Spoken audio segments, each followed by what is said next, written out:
Practice is now over.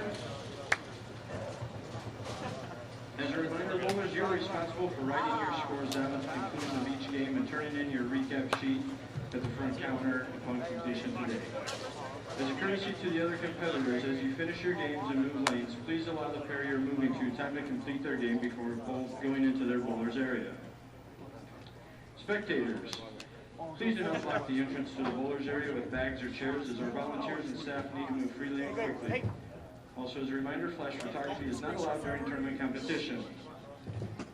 As a reminder, after today, the top 64 U20 boys and the top 24 U15 girls will return tonight at 7 p.m. to continue for qualifying with Friday's double elimination finals. Spectators, at this time, let's give these athletes a round of applause as they begin today's tournament competition. Bowlers, when the arrows come up, you may begin your tournament play.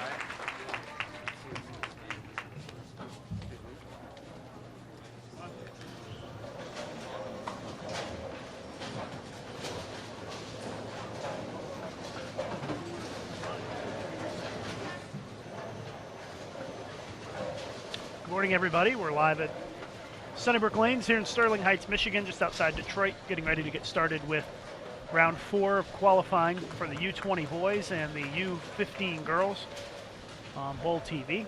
Lucas Wiseman and Jason Overstreet with you. We've got a long road ahead today. We made a cut after yesterday's third round. The U20 boys went from 1,023 down to 146. And the U15 girls, they cut to the top 24 coming into today. And they're going to go 5 more games this morning and make a cut to the top 64 for the U20 boys. The U15 girls will not make a cut in this round. Let's see, Nick Krummel, he's leading the U20 boys by a lot. I have to look and see exactly how many pins, but he's averaging, I think, 10 or 12 pins a game higher than the rest of the field. Good morning, Jason. Lucas, it's nice to be with you again. It's been a while since we've had you on the live stream, but welcome back. I think the last one you did was ITC? Intercollegiate Team Championships, yep. And that's what I thought. Good to get out and see some of these great young bowlers, really some stars in front of us on the live stream to get things kicked off. Junior Team USA members. Yeah, we actually have the top 7 in the boys U20 boys division on the featured pair for this first game. Nick Krummel at plus 442, Darren Tang plus 268, Tyler Green plus 265. Tyler's about to be up on the left lane. Wesley Lowe plus 238, Matt Farber plus 226, Sam Cantrell plus 225, and Andrew Anderson at plus 224. So these might be the guys that can earn the automatic spots that are available on Junior Team USA. There are a couple of spots available today, 2 for the boys and 2 for the girls. The 25-game leader and second place finisher earn automatic spots on Team USA. And Junior Team USA, I should say. Some familiar names from last year's championships. Yeah, we've got a lot of familiar names out there. There's Wesley Lowe. He's just bowled in Puerto Rico for Junior Team USA. And on the U15 girls side, Brianna Clemmer, who won last year, is leading. And we're going to see her at some point today because they only have 5 pairs in play, and they bowl 5 games. So they're going to bowl a game on each pair. So every single one of the bowlers in the U15 girls is going to make it on the featured pair at some point today, which is a nice thing to see. Obviously, way too many U20 boys for that to happen, but it is 5 games, so we're going to see a lot of bowlers, 7 on a pair on the U20 boys side. Jason, I think that the U15 girls are going to finish a lot quicker than the U20 boys because they've got 5 on a pair, and we've got 7 on a pair for the U20 boys, so they're going to finish, I don't know, probably an hour ahead of the boys this morning. And then at 1:30, the U20 girls and U15 boys come in. A little different staggering of the pace just for the boys squad versus the girls. I wouldn't be surprised if some of the boys pairs have 8 on them. We'll have to wait and see. They might be on the other side of the bowling center. Sunnybrook Lanes is 30 lanes on this side of the house, and it's a split house. And the other side has 28 lanes. So that's a little weird. Usually you see it have the same number of lanes on each side, but they've got 28 on the other side. So 58 total lanes here. And I think they're using 54 lanes for the tournament.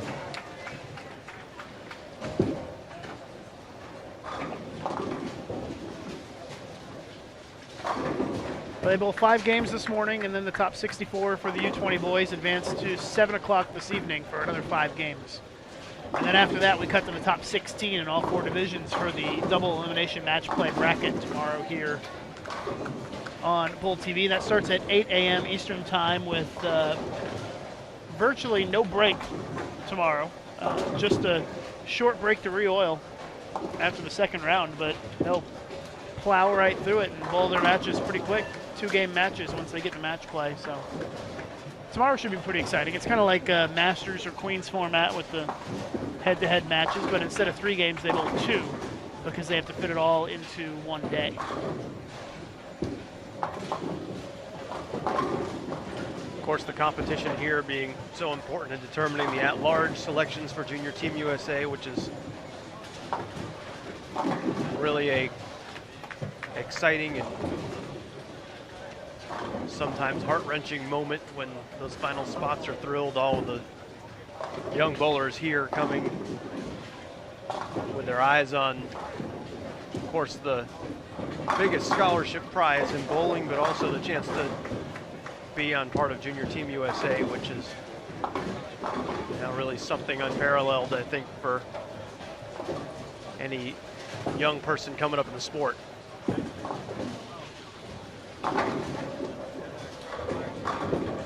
Yeah, that's a big deal for the young bowlers. They all talk about that. They always want to be a part of Junior Team USA, and they see some of their fellow competitors get to go to places like Puerto Rico, and then that makes them want to do it even more. Wesley and Matt, who are on our featured pair now, they both bowled in Puerto Rico pretty successfully, I might add. And next year, Junior Team USA is going to get to go to Hong Kong for the World Youth, and we were in Hong Kong in 2011 for the World Women's. Great trip. I know you like the food there. You're a big fan. Fabulous place to visit, a really interesting part of the world, and what a great experience for the Junior Team USA members that will earn their way onto the team and get selected to represent the United States, and the opportunity to travel the world. It's something that some of the Team USA players and even some of the most accomplished professionals talk about, of how the sport of bowling can give you the chance to see places and meet people that otherwise you'd never have that opportunity. And that's a big part of why they're here and why this event means so much. And when you look back at some of the people who have bowled for Junior Team USA and bowled in those World Championship, it's a pretty impressive list. People like Kelly Kulick and Liz Johnson and Tommy Jones, and so some of these guys really are the future big stars in our game. Guys like Matt Farber, who's up right there. both great in Puerto Rico, and Wesley Lowe, all these guys on this pair, Cameron Doyle. These are going to be guys that we see, it's the next generation. It'll be guys that we see on TV at the Masters and on the girls' side at the Queens and the U.S. Opens, and these are the people we're going to see in the future. So this is kind of a first look. I was thinking that this morning when I was sitting here and I was watching Cameron Doyle and Wesley Lowe and Matt Farber and Andrew Anderson all talk to each other. I'm like, this is the next crop of great bowlers who we're going to be watching for years to come. And so it's pretty cool to get to watch them develop. Now, when you look back at the bowlers that have won North Point Junior Gold Championships over the years, that really does so frequently just turn into a who's who of top bowling talent when you look down the road.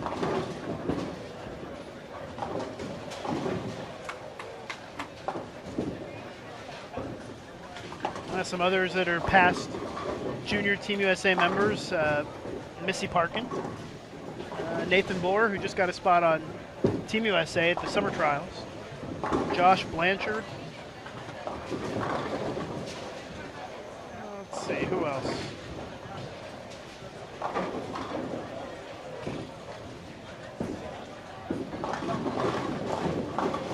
Deandra Beatty.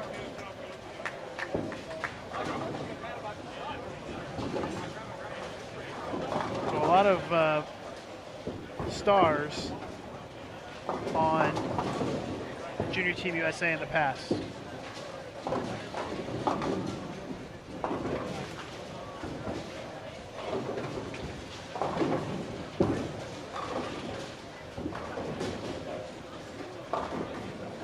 Tyler Vostry just stopped by and gave me a note and said that Nick Krummel, who's leading the tournament by, I was going to look and see how many pins he's leading by,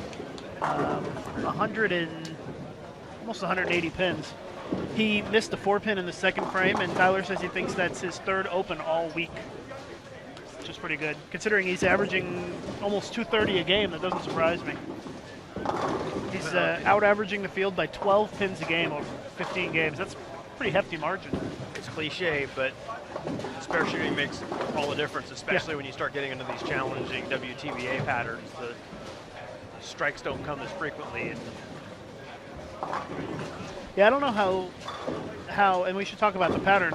This is an older wood surface, and they're bowling on Mexico City, and Mexico City tends to be one of the harder WTBA patterns. I think Mexico City and Los Angeles are probably the two hardest, and so it'll be interesting to see how Mexico City plays on this wood surface, which some people call this place, instead of calling it Sunnybrook, they call it Sunny Hook because of the surface here. And they hooked a lot on London, which is what the U20 boys bowled on here this week. And there were a lot of 300s here this week. 5 of the 6 300s came here at Sunnybrook. But it was a different pattern. They bowled on London, and now they're bowling on Mexico City. That's a good point, Lucas. Depending on what part of the country you come from, in certain areas there's not a lot of exposure to wood lanes. Pretty much a lot of what they may have is synthetic, and other parts of the other markets, it's the norm. So It just kind of depends on what you're used to. I grew up in Florida bowling in a 16-lane all-wood house, but I'm 15 years older than most of the bowlers in this field. So, and nowadays it's mostly synthetic surfaces. You don't see as many wood houses anymore, and the further we go in time, the less wood houses you're going to find, because as they kind of phase out and get replaced, nobody's putting in wood surfaces anymore. They're putting in synthetics. So it's a thing that's starting to fade into history, I guess. We're kind of watching it happen before our eyes. I always liked wood lanes, though. So I think a lot of people like the wood approaches more than anything, than the synthetic approaches. And a lot of places that upgrade leave the wood approaches because you don't have to resurface the wood approaches too often, so they last longer.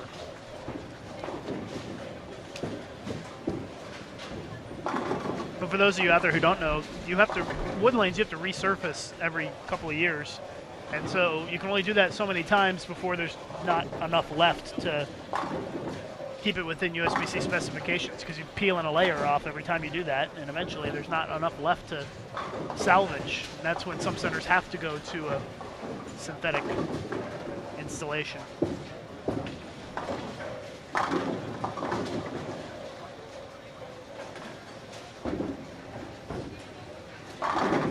I'm sounding like somebody from the equipment specs department this morning, aren't Very I? knowledgeable about the details of When you grow up in a plane wood center, services. you learn those things. Get to enjoy watching that sanding a few times. It actually is pretty miserable because it makes the makes everything really slippery in the bowling center on the approaches. So it makes it challenging to bowl on when they do that. Well, we appreciate everybody being up early with us here for the start of things at the North Pointe Junior Gold Championships. We will be here all day providing live coverage from behind lanes 11, 12, 13, and 14. And of course, the exciting conclusion tomorrow. It's a busy summer of competition.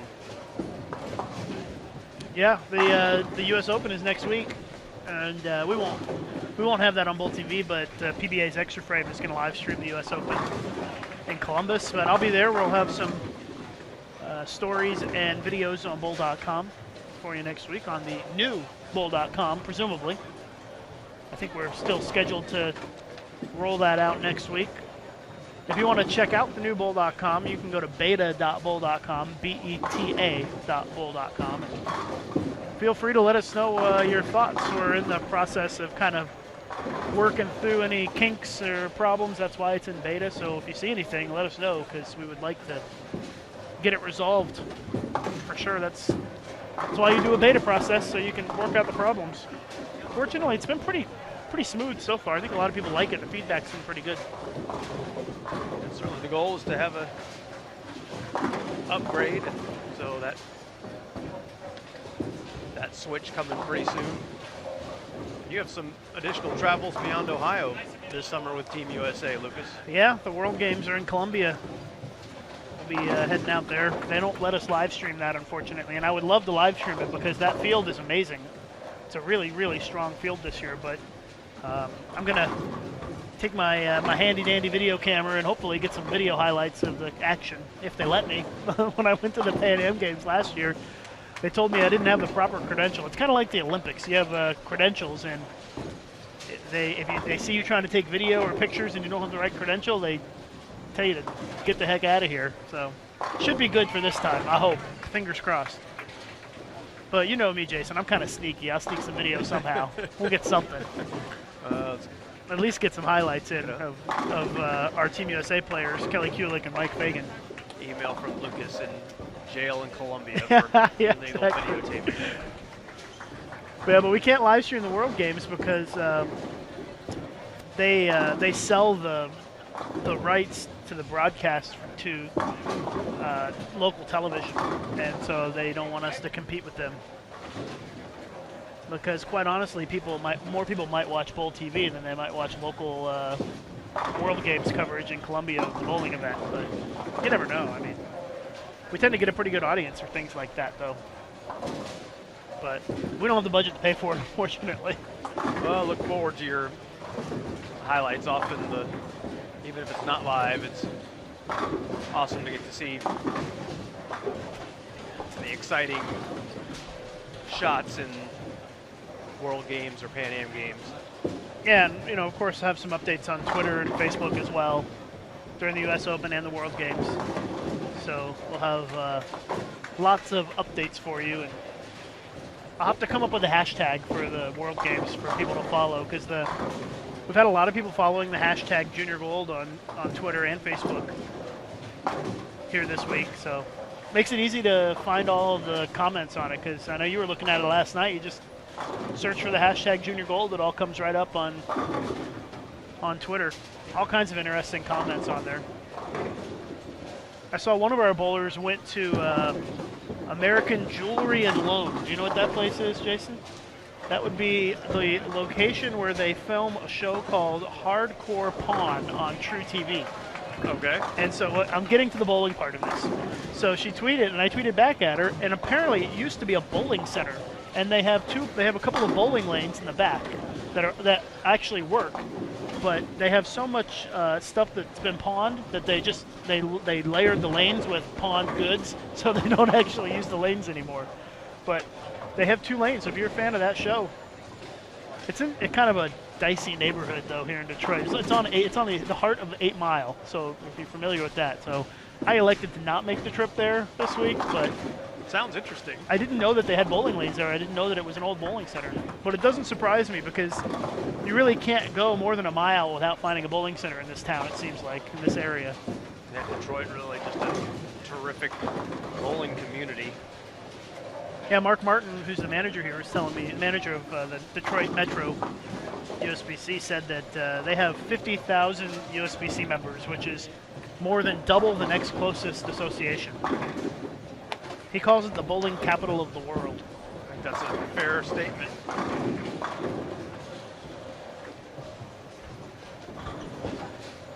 But they definitely love their bowling here. Kind of in this little belt right here around the Great Lakes, you know, we got Buffalo, Erie, Detroit, Chicago, Milwaukee. Like that little belt right in there is really big for bowling.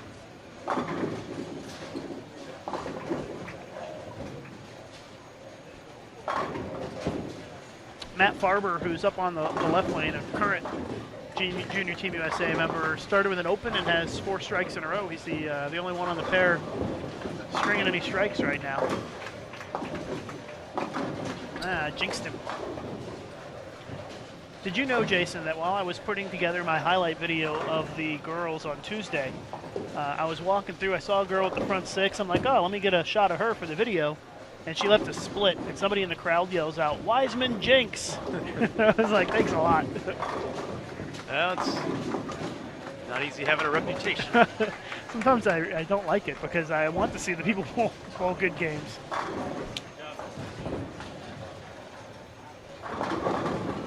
Well, they're already starting to wrap up the first game on the U15 girls side. Allison, I can't see her last name, but Allison shot 195. So that's a pretty good start for her. Chanel, it looks like it's her last name. No, that's Ashley. Yeah. Jolene Morse with a 167. If she makes the spare, she gets to 187. Yeah, nope, 174 for her. Ashley Chanel open for 169, it looks like. 168. I think they're going to have to fix that engine. The score's wrong on that. And then Brittany Turcotte, I would assume. What do you think? Turcotte? Turcotte, maybe? Yeah. She can get to 172 if she were to strike out in the 10th right here. So they're wrapping up the first game. So they're already almost half a game ahead of the boys, so they're going to finish way sooner than the guys will.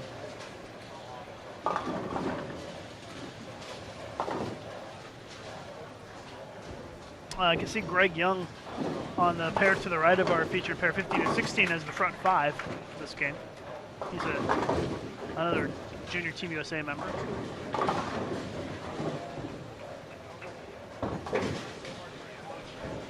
Nice to see some of our Junior Team USA members this year back and bowling well again this week. I think there's I see at least 4 of them within my view here. Cameron Doyle, Greg Young, Matt Farber, Andrew Anderson, Wesley Lowe, so 5. So half of Junior Team USA is right in front of us in the top top 15 or so of the field, top 20 of the field after 15 games.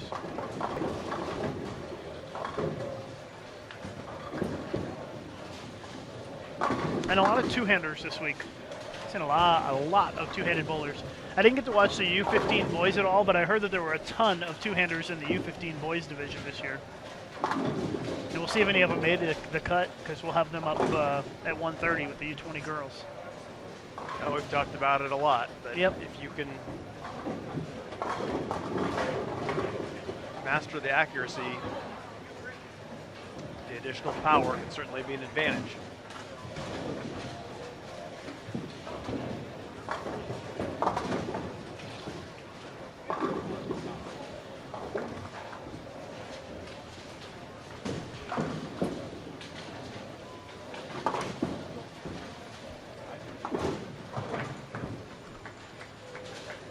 So just finishing up the 6th frame on our U20 boys pair, and Jason's gonna go full screen to that since the girls are waiting to transition into game 2.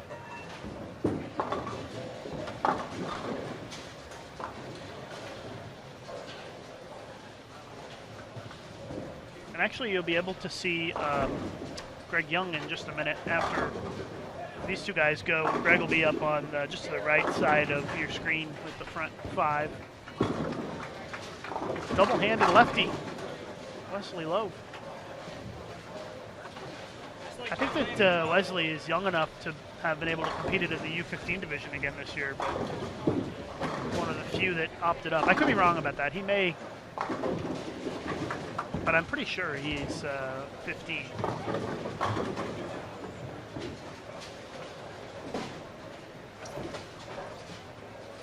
There's Greg on the far right side of your screen. Oh, look at that. Messenger. Hi, Greg.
Again, if you're just joining us, you're watching the North Point Junior Gold Championships on Full TV.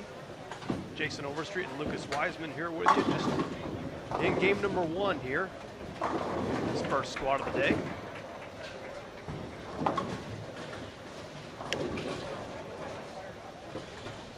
It's gonna be a long day. Got 3 5-game rounds, which is basically what it is. But round 4 takes 2 rounds because there's so many bowlers. All the U20 boys are bowling right now. All the U15 girls are bowling that are left in the field. And then the U20 girls and the U15 boys come up at 1:30. And then the top 64 in the U20 division in each of the U20 divisions. The top 32 U15 boys and the top 24 U15 girls will bowl at 7 o'clock tonight, 5 more games. I probably made that more confusing than it needed to be. Yeah, you definitely had my head spinning. You're kind of glazed over there while I was saying that. Basically, there's a lot of games today, and it's going to be a lot of bowling here on Bowl TV.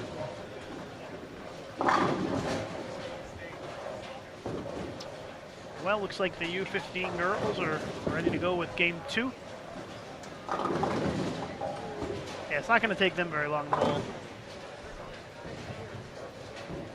About a half an hour a game, so they'll be done by 10:30 probably. But the guys, 7 on a pair, they will probably be bowling past noon, I would guess. Then we have probably about an hour and a half break before the U20 girls and U15 boys come out.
split conversion there for Nick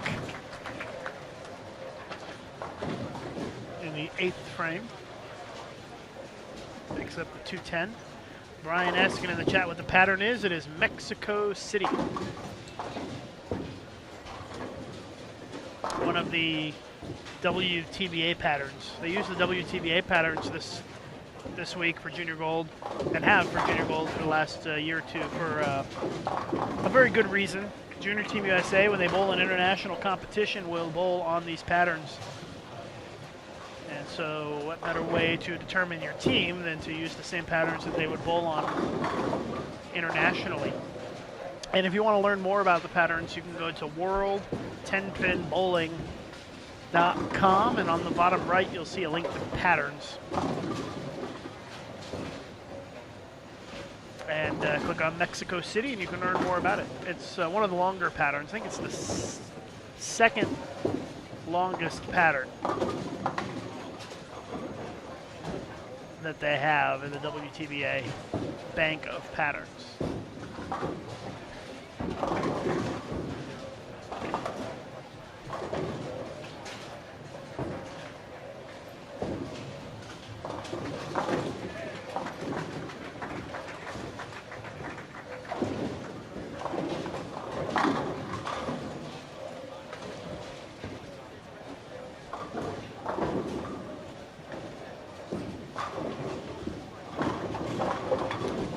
Make sure you follow USBC on Twitter at USBC. We picked up a lot of Twitter followers this week with Junior Gold going on.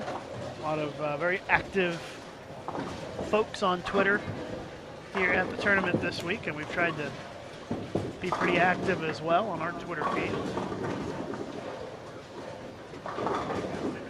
So you can follow us at USBC. You're pulling slightly ahead of me, Lucas, in Twitter followers. Are you in double digits yet, Jason? I am in double digits. Oh, okay. I think, what do you got, like 30? 30. Oh, you're doing pretty good. I have more than 1,000 times the followers that you have. You probably have 1,000 times more exciting things to say on Twitter than I do. I don't know about that. Sometimes, if a tournament's going on, yes. If there's no tournament going on, then it can get kind of stale. I see Jason tweeting over there, so hopefully other people will tweet as well that they're watching the live streaming here. And if you want to help Jason get beyond 30 followers, you can follow him. I think it's at Overstreet Jason. Is that right? That's right. Was Jason Overstreet taken? It was. I was too slow to the game. I had the same problem. At Lucas Wiseman was taken, so I had to go with at Lucas_Wiseman. Maybe I should have gone with at Wiseman Lucas. Yeah, that would have been better. Jason just tweeted, so follow him at Overstreet Jason. You'll make his day if you follow him, because he doesn't. But he's kind of boring on Twitter because all he tweets about is Northwestern football. You'll probably have to segment me to a different feed or something. But most folks, you don't tweet that often. Most folks do follow boring people just because every now and then there's a surprise or something interesting to say. I let you tweet all of the exciting USBC news first. Yeah, well, we tweet all from the USBC account, and then I'm Tonto to your Lone Ranger on Twitter. I'm just all about letting you take the spotlight. Well, hey, Deandra and Asbedi and I have a little Twitter follower war going. She's been trying to catch me for a while, but I keep staying ahead of her, so I think I'm still ahead of her by a little bit. I'm closing in on 4,000 followers, and let me see how many Deandra has now. I hate to give her a plug, though, because I don't like it when she gets more followers. She's at 3740, and I'm at 3920 or something like that, so I'm still ahead of her by about 180. She keeps winning majors, and that's going to, make it tough. I told her one time, I'm like, I can't believe that I have more followers than you. The world is backwards. No doubt about that. Like, she should have more followers than me for sure.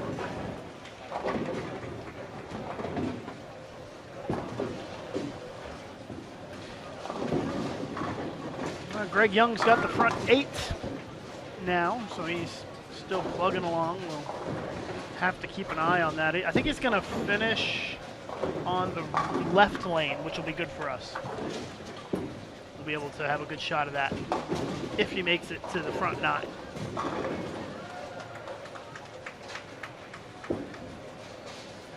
I don't see very many people stringing a lot of strikes on this Mexico City pattern here this morning. So for Greg to have the front 8, it's pretty impressive. I mean, just looking at the pairs to our right that I can see, I see 1 double, 2 doubles, 3, 4 doubles, 5, 6, 7,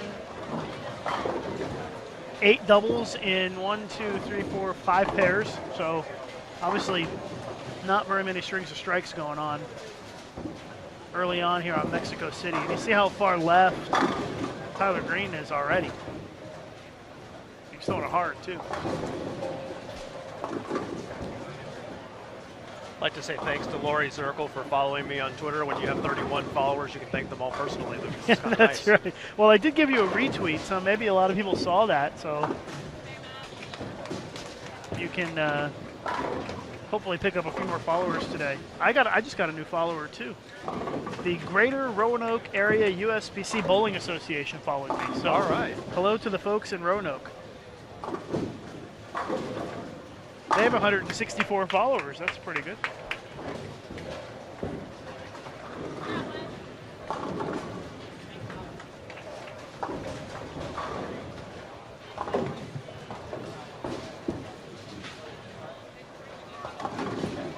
Well, the U15 girls, David Bartlett and I, are the tournament director, were talking about this yesterday. The U15 division, they don't mess around with this waiting around the bowl. They just get up there and they fire quick. And so they have already bowled almost a game and a half already. They're bowling fast. Yeah, we're going to end up only seeing the boys here for the latter part of this squad. But Yeah, probably for the last couple of games.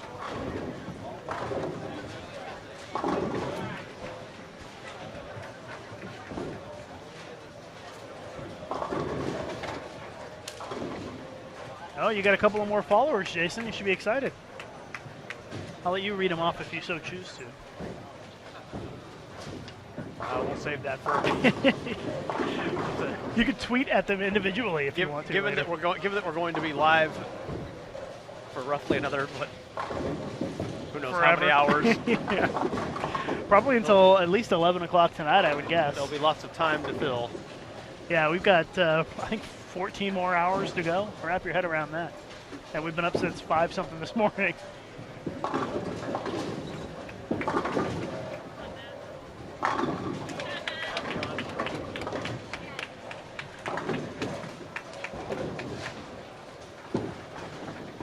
I don't know if you want to try to show Greg Young for his 9th frame shot, Jason. Should we try it?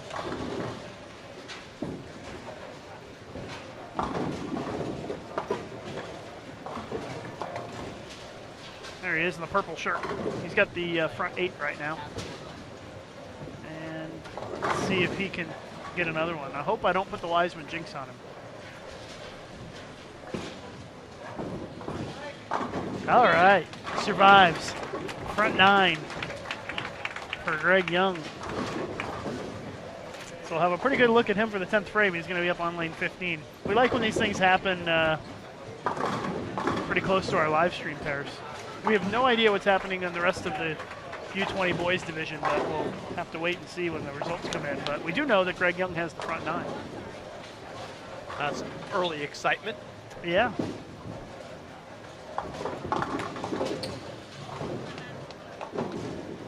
Remember last year, North Point Junior Gold, we had a couple of perfect games on the live stream, and saw you captured one and posted it on USBC's Facebook page earlier this week, and boy, that was a popular video. Got well over 1,000 likes and a lot of shares. Yeah, Dave Bartlett was able to send me that via text, and so I was able to share that with everybody. That's a nice thing about so many folks having phones with decent video these days. That's an exciting moment. There's a good chance somebody's got it.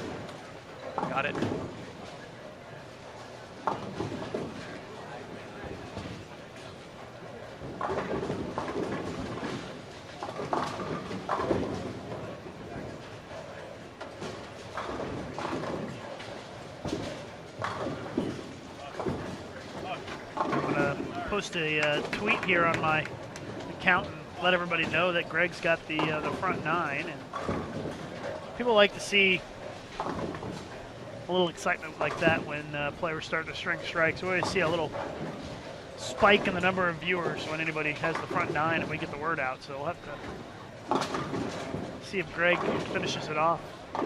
I think that it was round 4 last year where we had maybe one of the most memorable 300s that we've had here on Bold TV when Hannah Munson bowled 300 in the U15 girls division, and that was pretty exciting. That was great. That video has a lot of views on YouTube. I think it's up to like 15 or 16,000 views for that. And they actually even showed it at the USBC convention this year to the delegates, and they loved it. They're cheering for her, and so it's pretty exciting.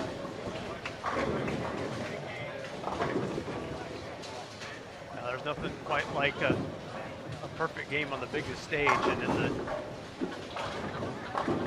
U15 division, an even more significant accomplishment. We're starting to wrap up this game on our featured pair. Matt Farver 201. Nick Krummel looks like he's going to be at 191. Sam Cantrell 183 is his max.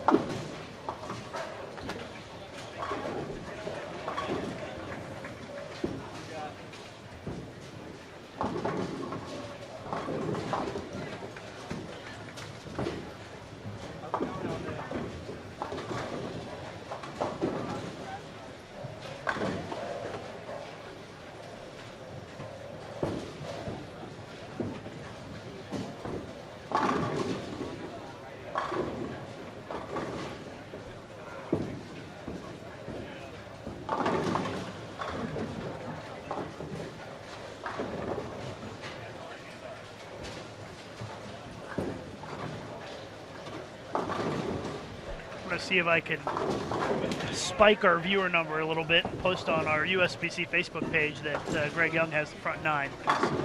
Usually that does the trick if we let everybody know.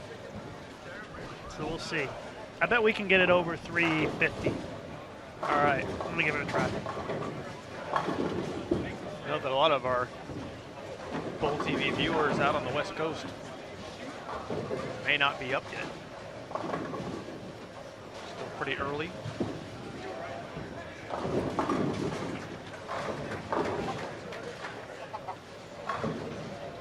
Interestingly, we've learned that some of the best times for viewing of the live stream is actually during work hours. Yeah, it is. Well, don't know what that says about the work ethic of all of our Bold TV fans, but nevertheless, we get sometimes higher numbers during the day than we do in the evening.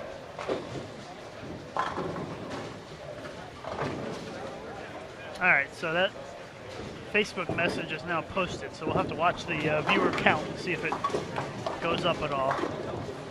Because Greg's going to be up here in a couple of minutes, and we will show it to you.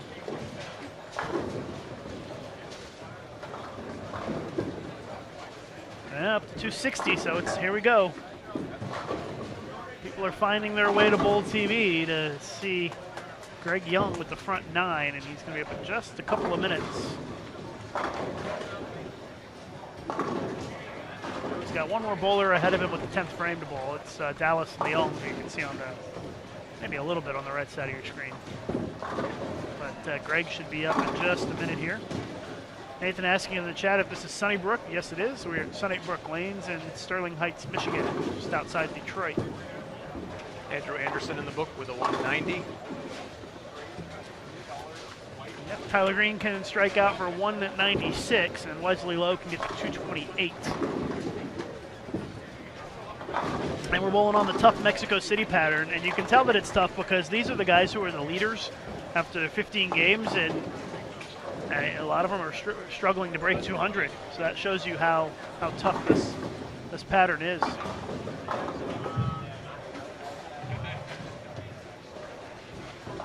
The crowd is starting to gather back here, so you can barely move behind us as people make their way. It's going to get crowded because they're changing lanes to get to the next game, but also folks have started to notice that Greg Young has the front 9, and a lot of folks are making their way over here to watch, and he's going to be up in just a moment here.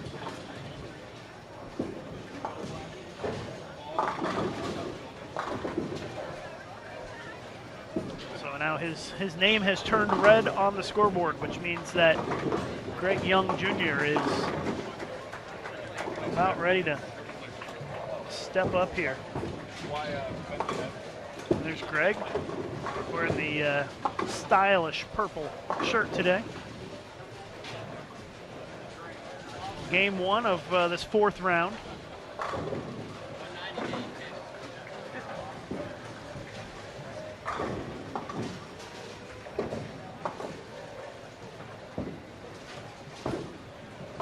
Tough Mexico City pattern here this week, or today, I should say. And Greg Young has been perfect so far.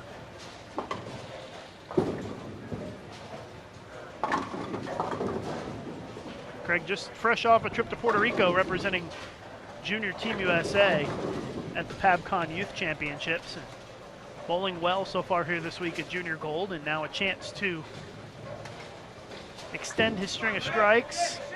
Pulled it. Oh, the 9-pin wiggles, doesn't go down.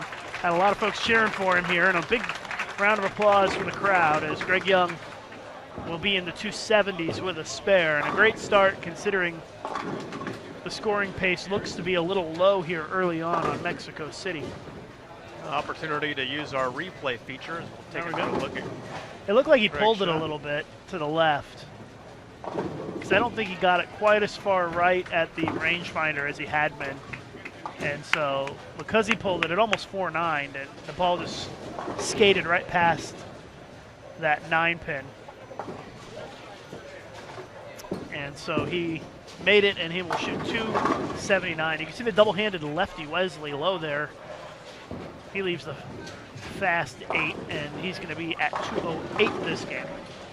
And Jason, I was right. We got over 350. We got to 360. So for those of you who tuned in to watch Greg Young with the front 9, unfortunately no 300, but we have a full day of live streaming for you here on Bowl TV at the North Point Junior Gold Championships.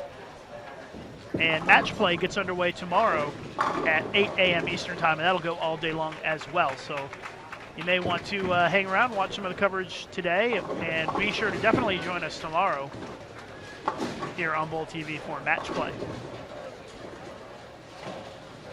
Take a moment to thank the presenting sponsors of the North Point Junior Gold Championships: Track, Columbia 300, Ebonite, and Hammer, in addition to our title sponsor, North Point Insurance Group.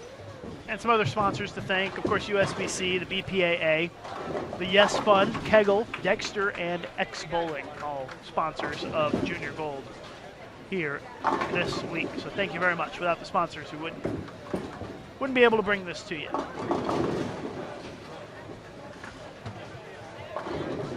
Well, we got up to 360 viewers, Jason, and then a lot of them left. They said, no 300, we're out of here for now, but that's all right. As long as they come back tomorrow for match play, that's all I care about. That's a good reason to keep an eye on the USBC Facebook and Twitter. Certainly not too many folks will be sitting around watching all of our live streaming coverage, but that way you can be ready to flip it on. We'll tell you whenever there's something really exciting, like a worthwhile alert. Well, now I'm going to go back and delete that post because I don't want somebody else to say, oh, hey, Greg Young's got the front 9 when it's already over. That's a good plan. Go back and delete them so we don't confuse people a little bit later on. Well, we're waiting for the transition now to the second game for our U20 boys. And it may be a couple of minutes while they move over, because I think that this pair, our bowlers come from the other side of the bowling center, so it may take a couple of minutes to get them in. So full screen on the U15 girls for a couple of minutes here while we wait. They're in the 9th frame of game 2 already. So they may be done midway through the 3rd game of the U15 or the U20 boys.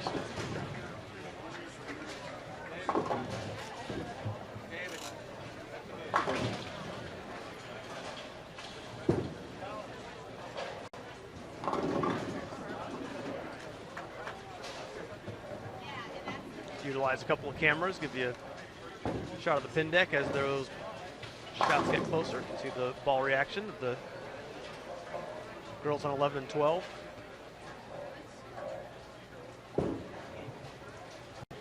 Jason getting fancy.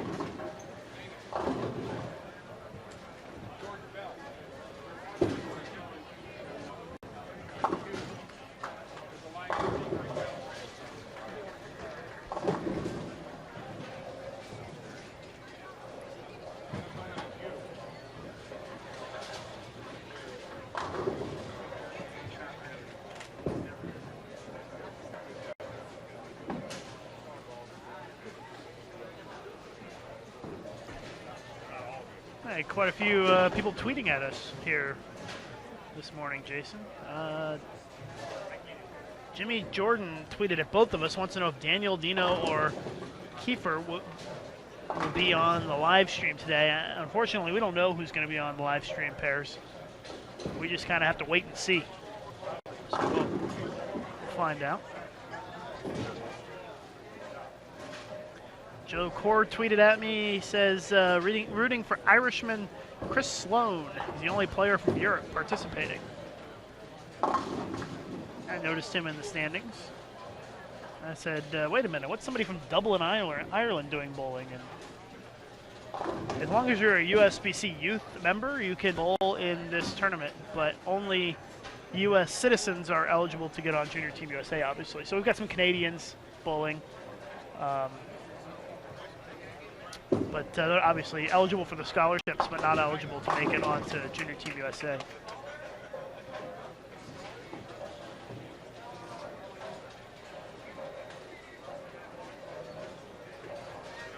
It's excited to see Chris Preble following me on Twitter now. Oh, He's wow. a celebrity, head coach of the Look at Fresno that. State Bulldogs. Look at that, you're up to 36. Your Twitter is exploding. I might double my followers just with your mention in your tweet. That's right. Well, hey, look on the bright side. You have more followers than Chris Preble, who only has 5. But he also has 0 tweets, so I'm going to follow him just to be nice. I'm sure Chris is watching, so hi, Chris.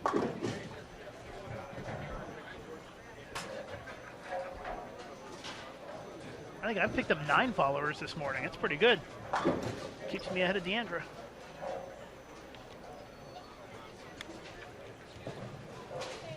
One of these days, Deandra's going to pass me, though. So. And I'll be happy for her. Well, I can't see the last names on these pairs because once they move out, it's hard to see them. But we got a couple of Heathers on this pair with a 156 and a 123. And a Megan with a 173. Victoria Boughton? Going to be in the 160s here. She's up right now. Looks like she goes by Tori, according to the back of her shirt. As they wrap up game 2. Not sure why the scores haven't come up for the guys. That's a little bit concerning. They're waiting on the scoreboards to come up on the U20 boys. Yep, here they come, just like that.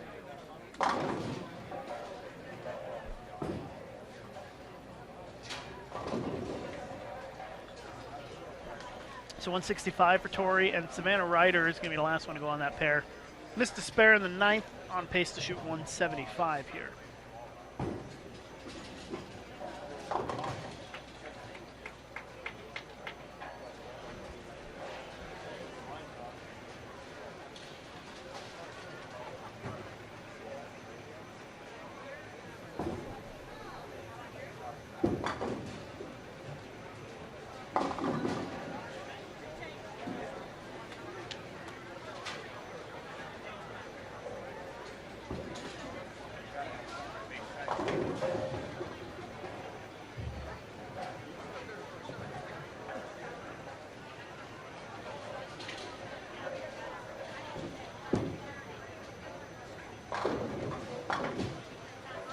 Waiting on the U20 boys to get started. We were watching the end of game 2 on the U15 girls side. Now, certainly no slow bowling problem here. Yeah, they bowl quick on the U15 side.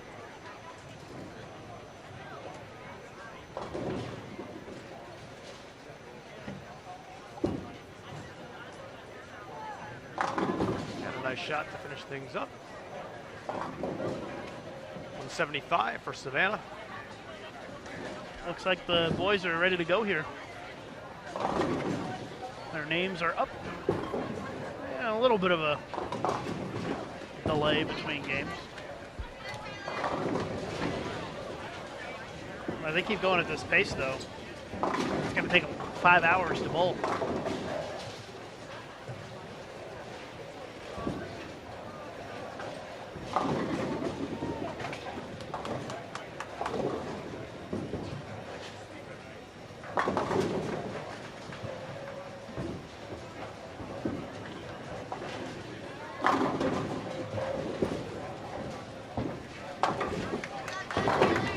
Just finishing game 2 for the girls' side and just starting game 2 on the boys' side.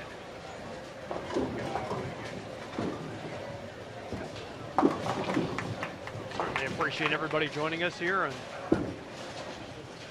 on Bowl TV. Nice ball, Karen.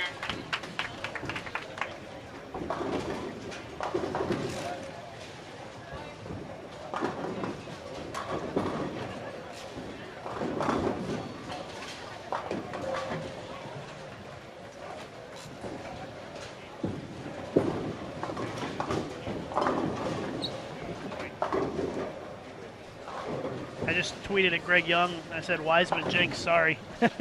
He'll get that when he finishes bowling.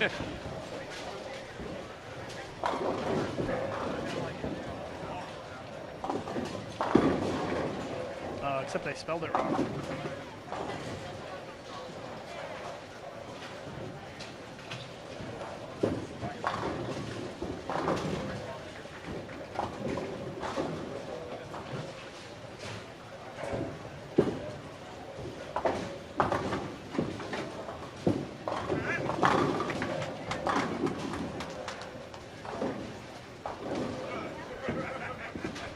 I think our goal today, Jason, is to get you more than 100 followers.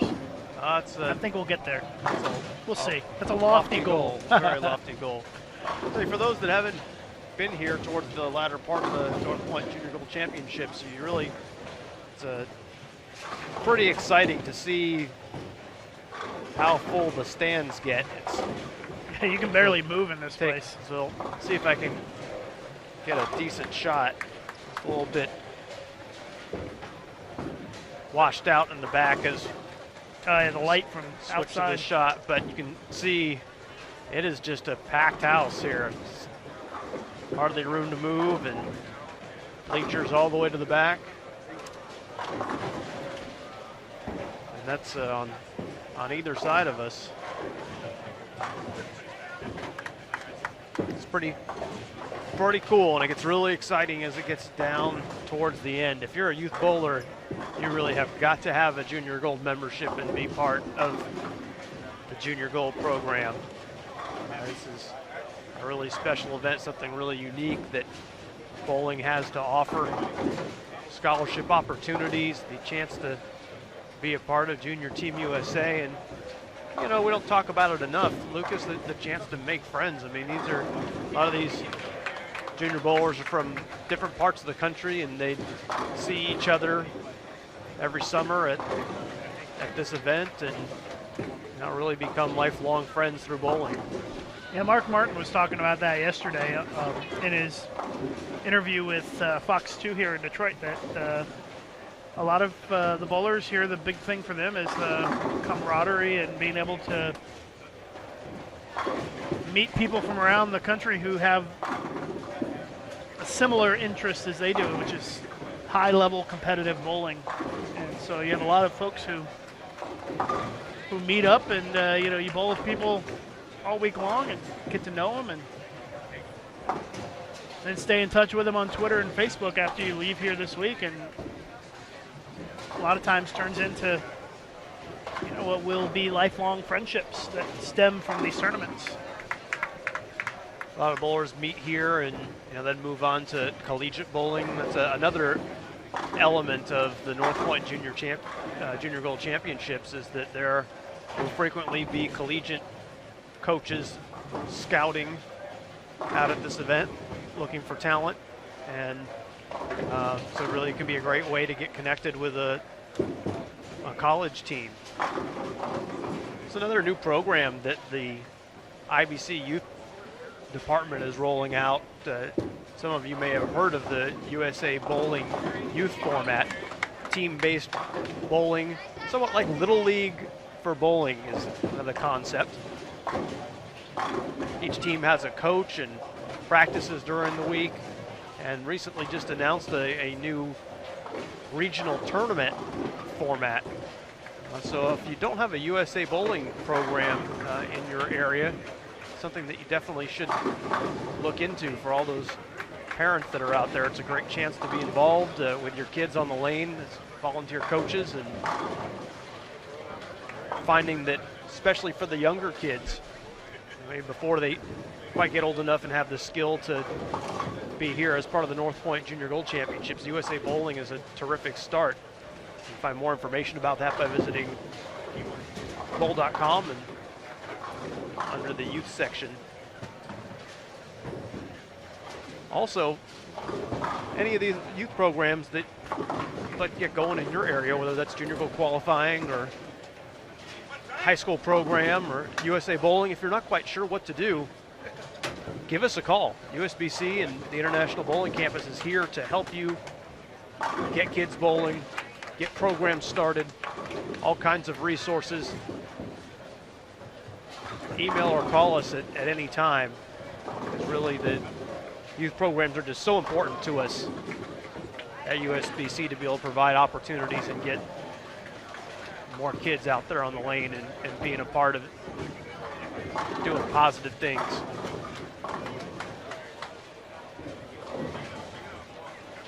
Find contact information for all the departments at bowl.com.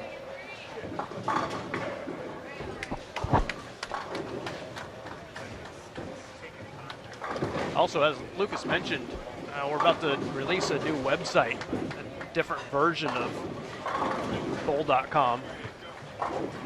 Check it out. We'd love to have any problems found in the beta phase before we launch, in case there's anything that needs to be fixed. But we think we got it straight. You can check it out at beta.bowl.com. There's also a link in the middle of the current bowl.com website.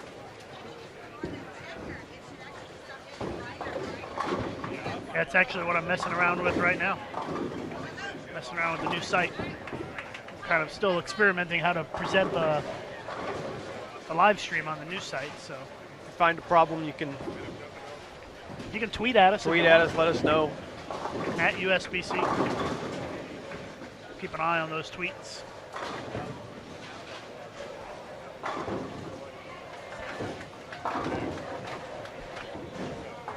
Did you put the live stream on the homepage of the beta Well, I'm working website? on it. I actually just put a code in to autoplay the live stream as soon as you load the new page. So that's kind of cool. So it automatically will start the live stream when you go on to bowl.com, the new bowl.com. That's not active for everybody to see yet. It's still in our staging environment, but just had to add a little piece of code and automatically started to play on the staging site. We've been working hard on the new website. Terry Bigham and Jason and I have spent, and our other folks back at the office have spent many, many, many hours working on that website. Since when? Since probably the start of the year, right? A little before that. Before that, Certainly yeah. are aware that the current website has some challenges with the way that it presents for tablets and mobile, and so Yeah, that's all fixed. That was one of the first comments I got was that it looked better on mobile. And if you want to see that change, you'll need to go to the staging site, Jason. still, if you check out beta.bowl.com, you'll notice also another way we're experimenting with presenting the live streaming on the website with the video just right there embedded on the page, so you don't have to make an extra click in order to get to the YouTube feed.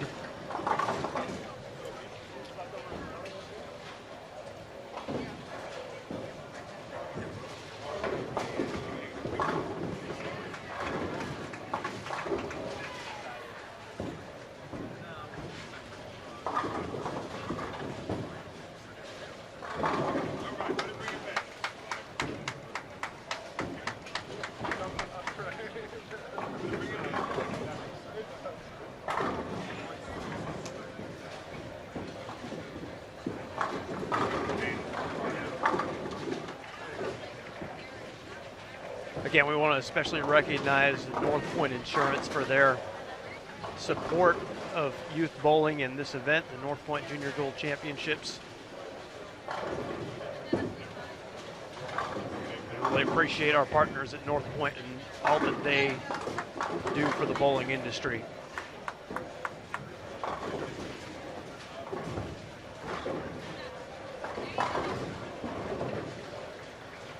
Really a lot of great volunteers here in the Detroit area, the Detroit Metro USBC Local Association.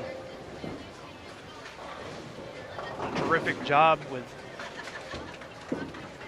making this event run smoothly. You know, all of the centers involved with the way this tournament has grown. It requires a lot of dedicated volunteers, people who just love the sport and want to give back, and that's really, just can't say enough for all the assistance of our USBC membership here in Detroit.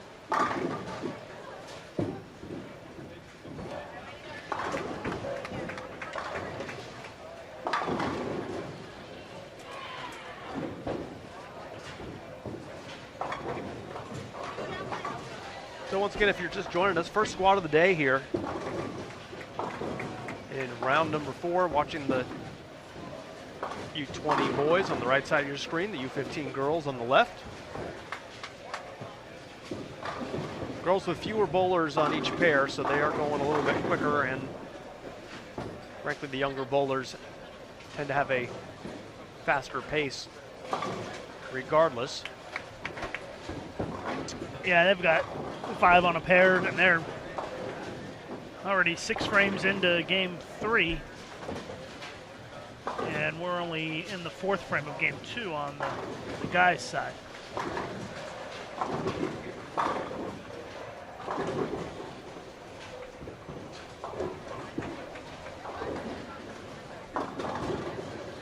The U20 girls and the U15 boys will be on at 1:30 Eastern Time here on Bowl TV. And then we'll have all 4 divisions tonight at 7 p.m. Eastern Time. And Jason will have his hands full tonight because we have 4 pairs that we got to try to show. So we'll be flipping around back and forth to show as much as we can tonight.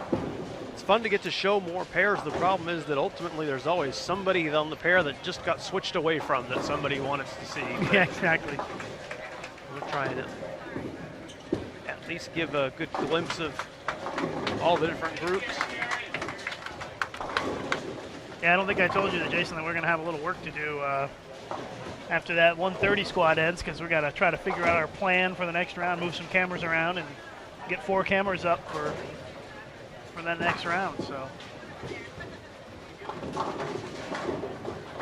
shouldn't be too bad, though. We need to do it for tomorrow anyways for the match play, because we'll show we'll flip around between 4 matches, 1 for each division, so we can see all the action throughout the day.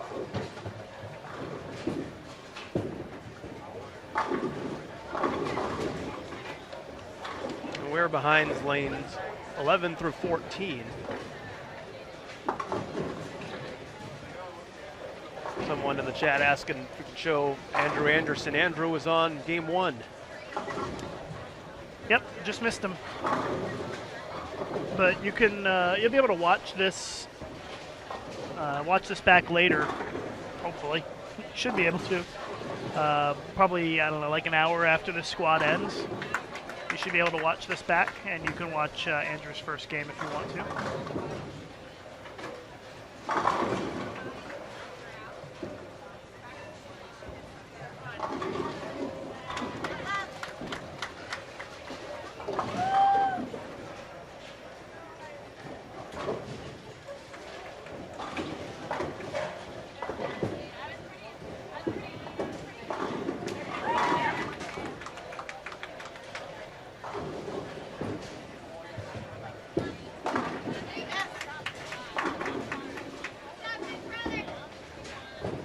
Now, if you haven't yet subscribed to Bowl TV on YouTube, that's certainly something that you want to do. Lucas mentioning the recorded version. YouTube sends an email to let you know when recorded versions of live events are available for you to see if you are a subscriber.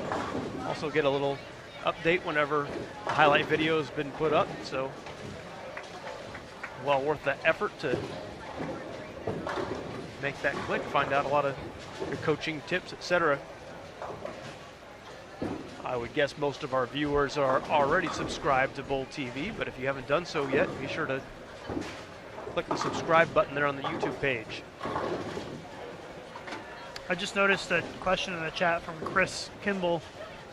He said, I saw your tweet about people thinking this year's patterns are easy. Well, they are wrong.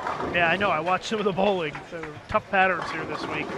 And he thinks that they should raise the age group to until you graduate college. And I can tell you the reason why they used to have it that way, and they've changed it, because you end up with potentially players who are too old on Junior Team USA to compete in international competition. So they changed the age requirements to meet the requirements for international competition, because it does no good to have 10 members of Junior Team USA who are all too old that can't compete in anything. It kind of defeats the purpose. I think there's also just a philosophical point of it. I mean, we sort of made the joke that, you know, you shouldn't have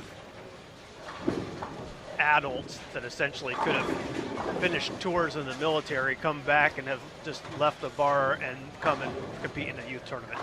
It's just really, youth tournament should be for young people and not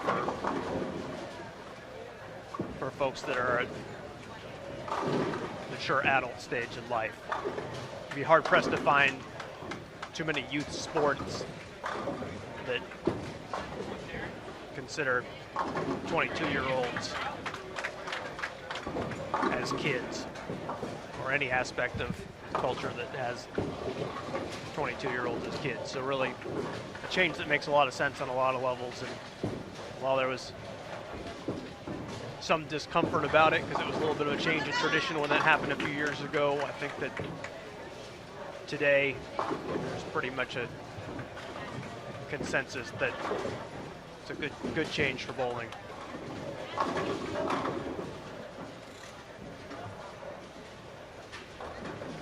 Well, they're getting ready to start the 10th frame on our U15 girls fair, game 3. Starting to wrap up. There's only 24 of them bowling, and all 24 of them will advance to this evening's final 5 games of qualifying, and then they'll cut from 24 to 16. I think we ended up with 147 on the U20 boys side to make the cut, and they're going to cut to 64 after this 5-game block, and then make the cut to 16 tonight.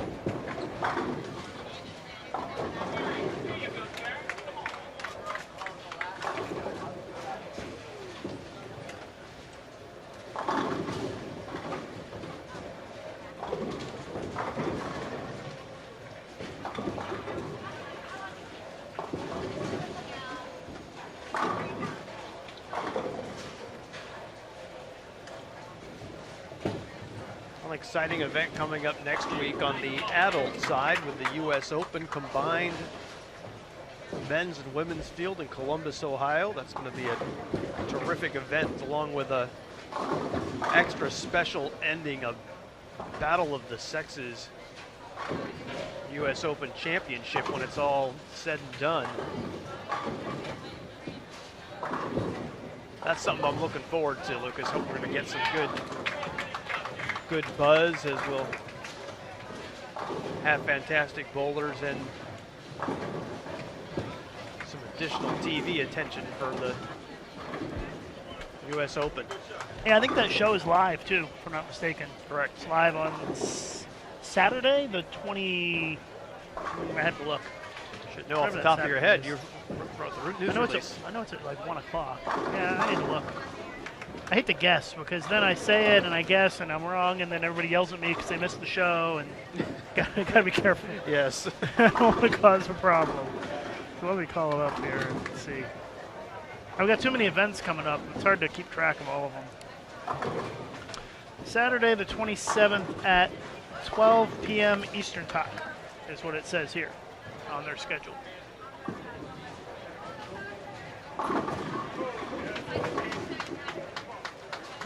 But we'll have many reminders for you on that next week on our various social media sites.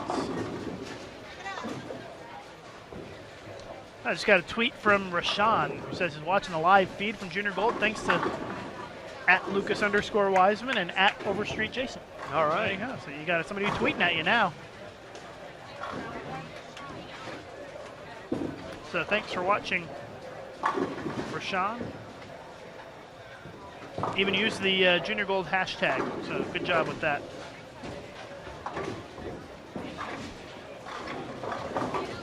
The Dave asking where you can see who made the cut, bowl.com/juniorgold.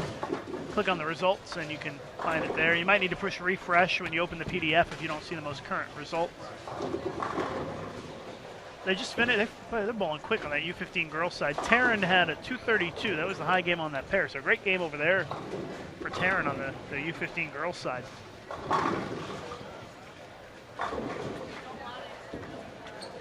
And if you don't see the updated scores when you click on the PDF, you need to press refresh or clear your cache. They are definitely there. I have opened them up already today, so I know that the results are updated and they are there. So the other thing you can try to do is open a different browser and see if that helps. Pattern today is Mexico City, which I believe is probably the toughest WTBA pattern there is, and scores seem to be on the lower side early on here on the U20 boys side. At least they were the first game.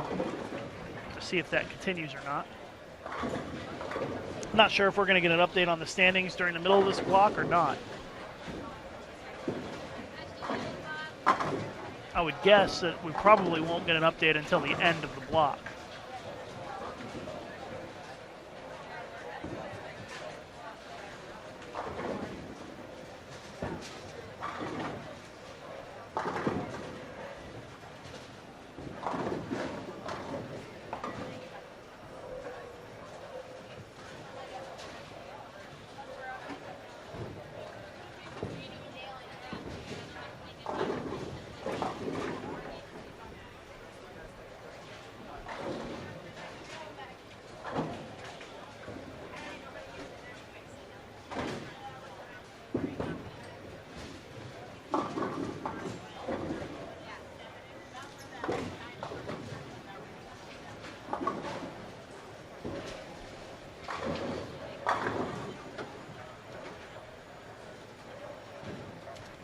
Jason, are you aware of Natalie, who's doing Natalie Striking Summer? Oh yeah, Natalie is a she's a little celebrity superstar now. on Facebook. So I got to meet her the other day, and cute little girl. We took a picture, and she said, "I finally got to meet Lucas Wiseman. Maybe when I'm in college, he can commentate one of my tournaments." And the funniest part was somebody responded and said, "Make sure he doesn't commentate when you have the front 11, Natalie." It's pretty funny. But she's a pretty excited young lady who's pretty excited about bowling. She says she's doing a bowling tour of the 48 U.S. states and trying to raise awareness and maybe a little money for youth bowling. Yeah, if you go on Facebook and search for Natalie Striking Summer. Now, I know that you have a little slow time in the actual lead with the girls down, but Natalie's a youth bowler who just loves the sport, and she was talking to her parents, and she said it'd be so cool if during the summer if she could try and bowl in as many different states as possible. I think she's up to 16 now, I think was the latest update. And here's what makes this possible is one of Natalie's parents works for an airline, so they're able to You know more about this than I do. On standby flights. That's cool. For most families, I mean, I'd say, yeah, I'd like to go visit every state. As a kid, Dad would say, well, better start delivering papers, kid. Good luck. It's going to get expensive.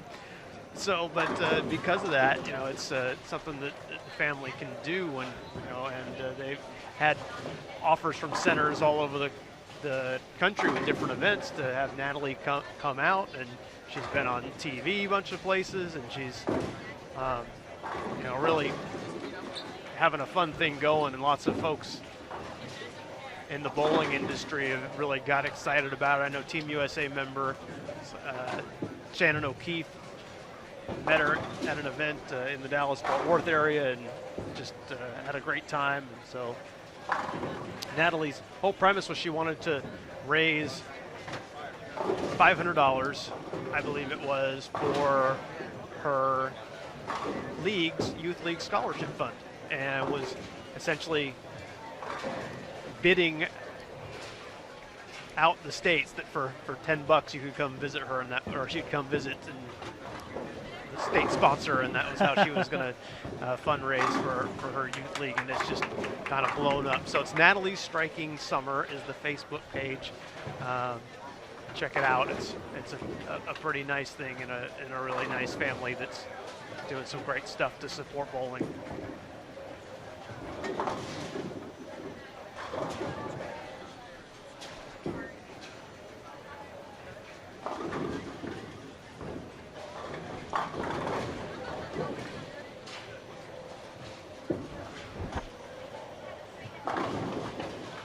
Yeah, cute little girl. It was fun to meet her, and pretty excited about bowling. And so it's nice to see people have that sort of excitement about bowling at such a young age. And hopefully, she'll be here competing in Junior Gold one of these days.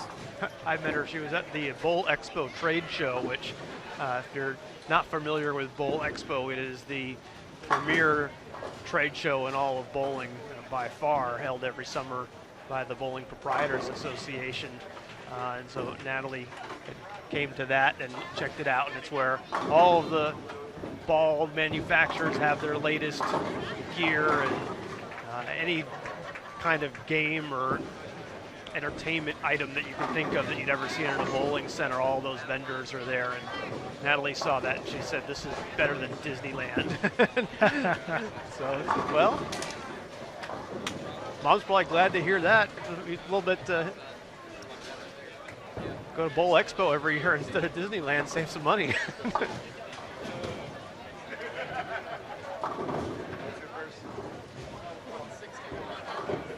I was giving Natalie a little plug on my Facebook. I think she was trying to get to 3,000 likes on her page, and I think we've gotten her about 20 so far this morning, just talking about it here in the last few minutes. So if you want to find Natalie's page, you can check my Facebook as well, facebook.com/LRWiseman. I posted the link there. But it's cool to follow along with what she's got going on, and pretty cool. And hopefully we'll see Natalie here at Junior Gold one of these years as she develops as a bowler. She was getting a lesson from Bob Learn Jr. Yesterday at the Turbo Center, and so that's a pretty good person to get a lesson from. Mr. Yeah. 300. Bob Learn Jr., a legend. And I think it's cute. Natalie's throwing her little diva bowling ball, the DV8 diva.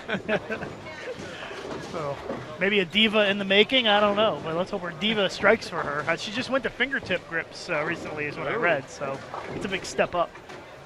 By the way, I tweeted at Greg Young and I said Wiseman jinx, sorry, and he already retweeted it. So Greg obviously checking his phone while he's bowling. I don't think we have any rules against using the phone while you're bowling in this tournament. Well, that's an interesting change. In fact, I remember that from last year's Junior Gold. One of the competitors mentioning on Twitter that they're uncomfortable bowling on Bowl TV. And that it's funny how I guess USBC needs to look at changing with the times, because that's something that we have talked about adjusting at the Open Championships. Has just been a long-standing rule at the Open and Women's Championships that no phones allowed, and really is a pace of play issue more than anything else. You just don't want somebody slowing things down because they're on the phone, but the way that everybody uses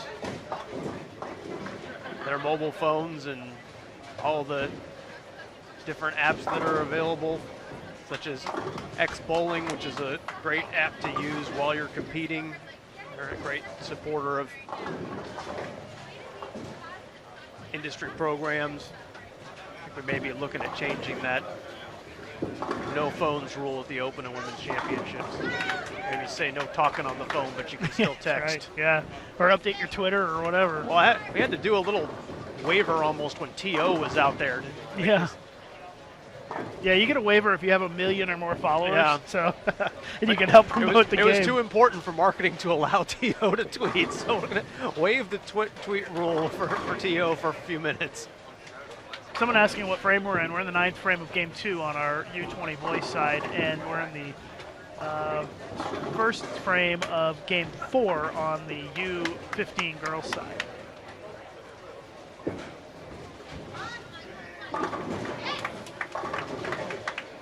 So our goals today, get Natalie over 3,000 likes on Facebook and get Jason over 100 Twitter followers. That's our goal. And get Lucas to 4,000 Twitter followers. So we got some goals set today. We got to make it interactive, make it fun, you know? And I wonder if Natalie is going to be around the bowling center today. Maybe we could try to talk to her for a couple of minutes. I don't know if she's going to be here or not, though. She was here yesterday. If only my formal broadcasting career had ended before the Twitter era, Lucas, I might have more than 40 followers.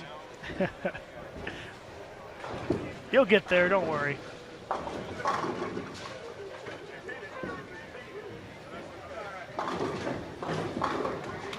I think you always, you have a history of being a latecomer to social media anyways, so you always try to drag your feet and get sucked in eventually. I think you dragged your feet with Facebook for a while too, didn't you? I'm the conductor. I don't actually play in the orchestra.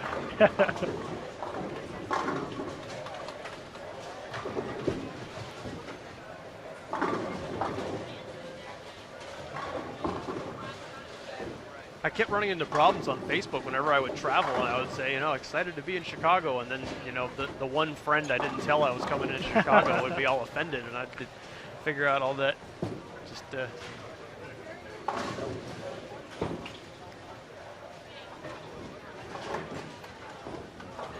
Well, Natalie's only 51 away from 3,000 now, so we've helped her out quite a bit. It looks like the quickest way to get to her page is facebook.com/Nats Striking Summer, N-A-T-S Striking Summer, if you want to check that out. So here's a question for you. Who do you think that's watching would like $1,000? $1,000. Sign me up. Just an easy $1,000. Well, I like $1,000. I'd take that right to the casino and it'd be gone in 5 minutes. Our partners, now that is not a good thing to That's say not to a a- youth no. audience. That's true. Stay away from the casino, kids. Our partners at GoBowling.com are running a promotion in conjunction with the NASCAR event, the Go Bowling 400 event that's being sponsored at the Poconos. So they are giving away $1,000 in a fan photo contest. All you have to do is upload a goofy-looking photo of yourself cheering for a NASCAR racer, and you can win $1,000. Can we buy some face paint and put it on you and see if you can win? Yeah, that's what they always said. Jason Overstreet and body paint, right? We'll get you one of those hats that has the two soda cans on side and with the straws. Yeah, and give you a face quality. paint. Could use that with some coffee probably by the time the You day is probably over. could. But so check out on GoBowling.com or their Facebook page. You need to like the Facebook page to upload the photo, but it's $1,000, and we would really like to see a bowler win that. Nothing against the NASCAR fans. Hopefully we'll have a lot of both. We like NASCAR too, but let's get a bowler to win that photo contest. GoBowling.com, like them on Facebook as well, or seek out their page. And easy $1,000 in the loud and proud sweepstakes.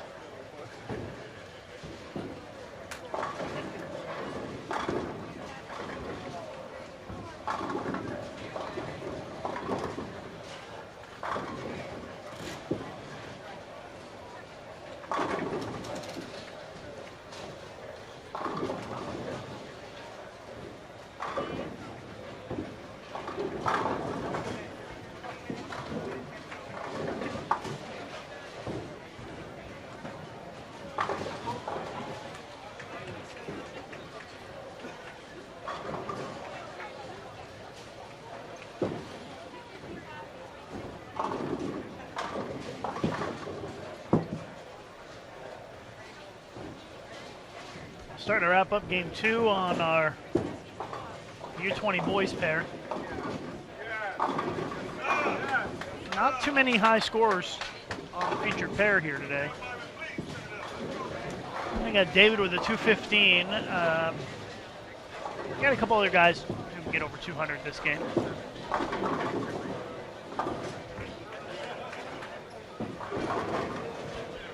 But the scoring pace has generally been on the low side this week, with the exception of a handful of guys who have really bowled well.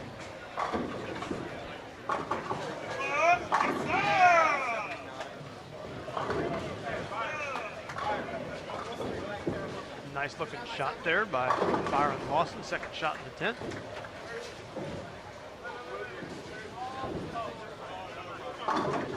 Get to 185 with one more.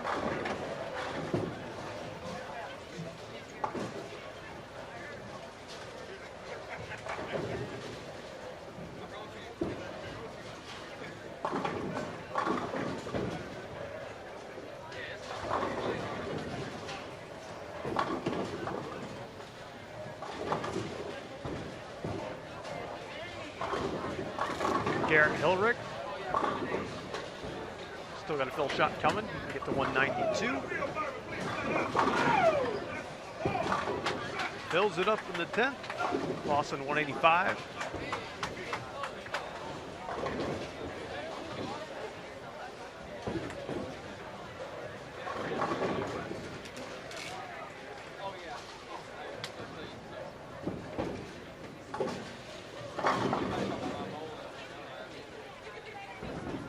Roger Harford Jr. on the right lane after a missed single pin in the 4th has been on a roll. Oof. Missed a little left on that one. Had Almost five, got away from him. had 5 straight. Headed into the 10th, he'll still have a nice game.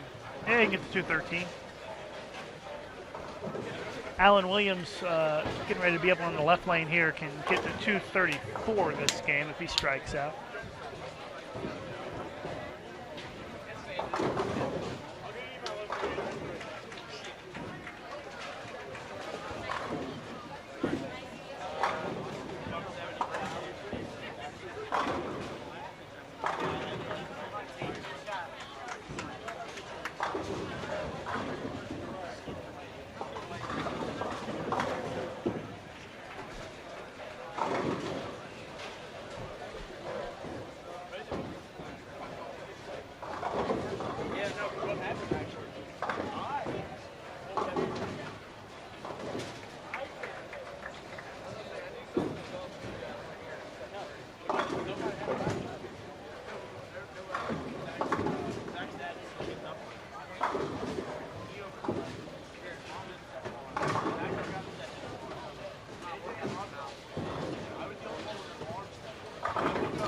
You know, Jason, I just remembered that they have X Bowling here, so you can look at the live scoring on xbowling.com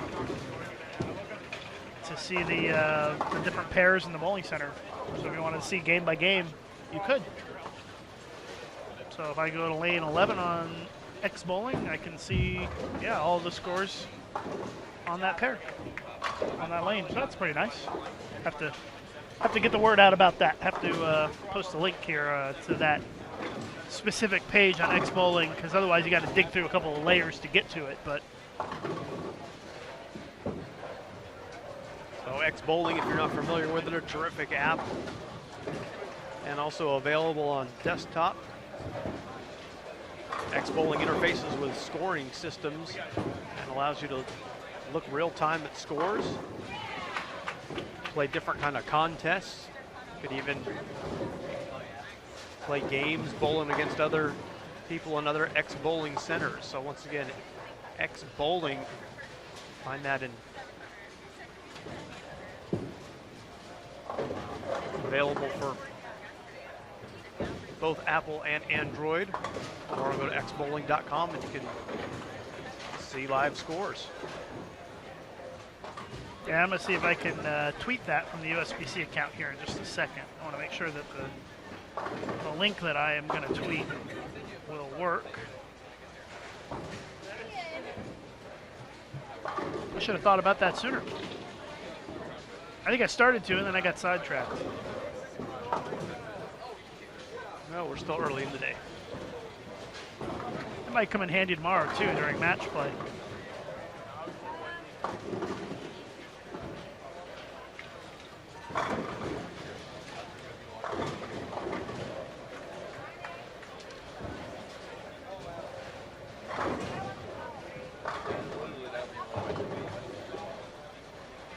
Looks like a lot of the pairs on the U20 boys side still finishing up here, at least on this side of the bowling center. So it might be a couple of minutes before we get started with the next game.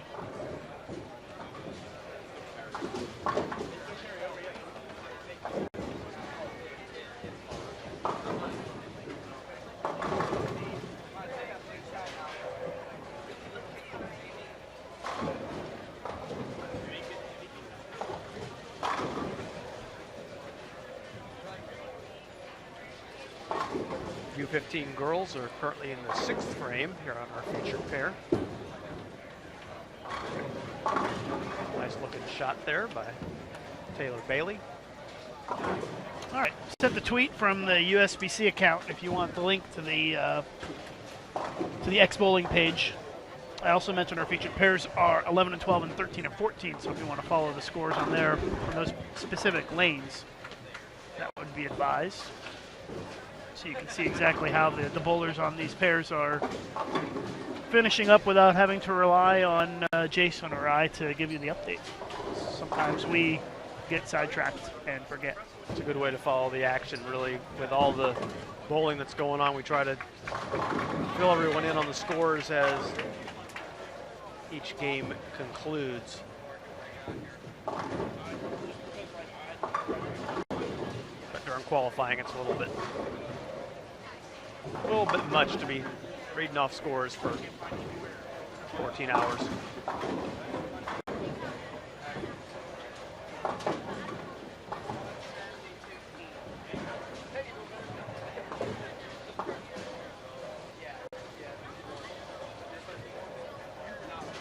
So if you're just joining us, you're watching the 2013 North Point Junior Gold Championships live on Bowl TV.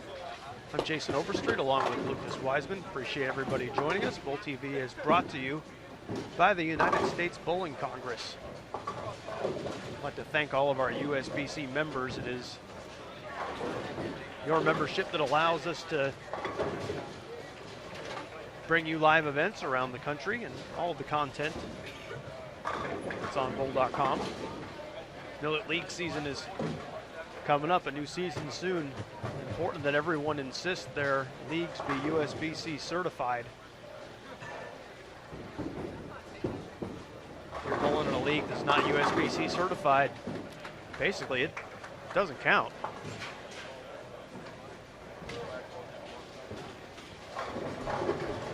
By the way, Lori Zirkle tweeted at USBC and says she definitely likes the beta site much better on bowl.com. Well, thanks, Lori. We appreciate the feedback. In case you missed us talking about it earlier, bowl.com is about to get a makeover. You can have an early look, beta.bowl.com, beta.bowl.com. And if you run into any problems that maybe Lucas hasn't found yet, tweet at us, either at USBC accounts or at Lucas Wiseman or Jason Overstreet, and we'll see what's going on, make sure we can get it straightened out. If all things go well, you'll see a switch to that new look as soon as next week. And please do your best to find mistakes and problems, because we want to know about them. We would much rather find the problems with our most loyal fans, and those that we're talked to on social media, rather than find out about it later on. Bowl.com, a typical day can get 30,000 users coming, so that's a lot of folks that will be lighting up our phones if there's something that we missed. But we feel pretty good that it's It's a solid, clean site, but that's beta.bowl.com if you would like to be one of the first to check it out.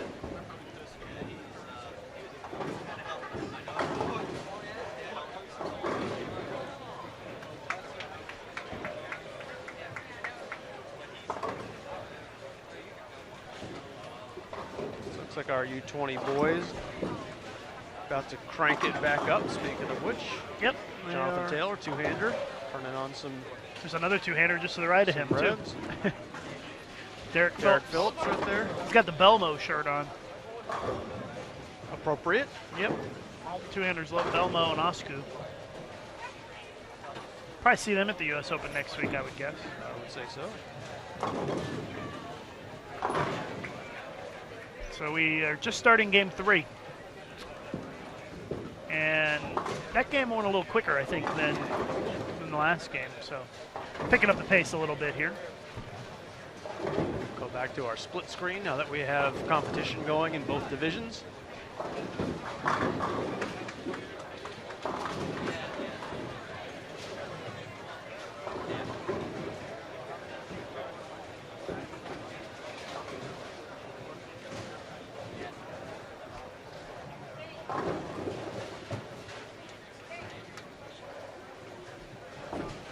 Dennis asking, do we know when the college schedule will be available? And I assume that he's asking about the college bowling live streaming schedule. And Jason and I really haven't talked about that yet. Still a little bit early. But once we know what college events we're going to live stream, we'll put that on the live stream schedule on bowl.com, which is bowl.com/livestream. And right now there's not much on the live stream schedule, but if you go to beta.bowl.com/livestream, you'll see all of the schedule for the World Championships, which starts August 19th. But we are definitely going to live stream some college events next season. We just don't know which ones yet. So we'll figure that out. And we'll get back to you on that once it gets a little closer. Yeah, I really enjoy providing coverage of collegiate events on Bowl TV. I mean, we definitely can tell you for sure that we will have live streaming of the intercollegiate team championships and singles championships. We know that. We'll live stream those for sure. But, and certainly we'll do a couple more during the season, but which ones have not been decided yet.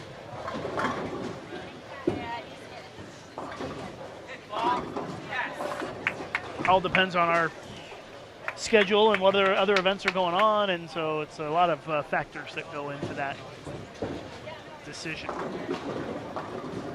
lot of college bowlers here bowling this week, though. A lot of the freshmen and sophomores in college are out here bowling, and some bowlers who have already signed scholarships to bowl collegiately. Saw a lot of the NCAA coaches out at watching the women's squads bowl. Of course, NCAA women's bowling is a NCAA sport, but not men's. So they NCAA coaches tend to have a little bit more of a recruiting budget, but there are a lot of the club coaches here as well doing some recruiting. This is probably the best place to recruit youth bowlers. It's here at Junior Gold, all in one city at the same time. You got 2,078 bowlers here this weekend, and there's nowhere else that you're going to find that number of youth bowlers of this caliber.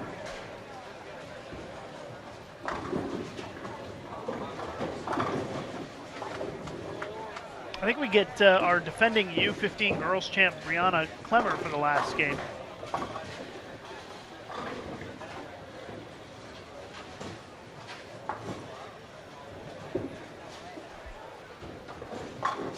And they're starting to wrap up game 4 right now.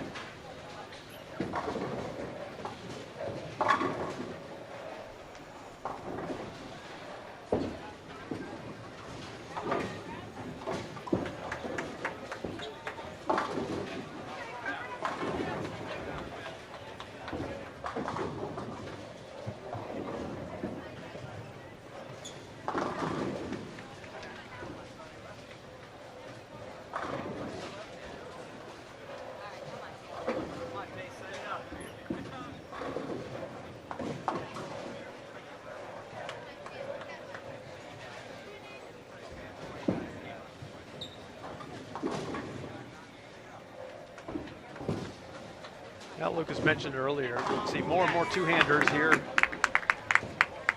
every year as that style really continues to take off at the youth level.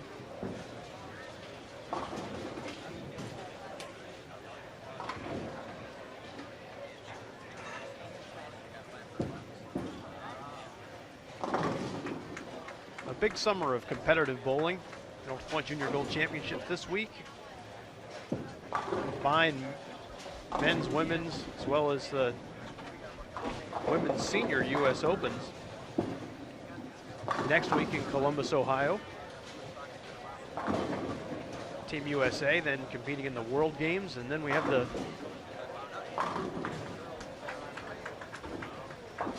WTBA World Championships at the end of August.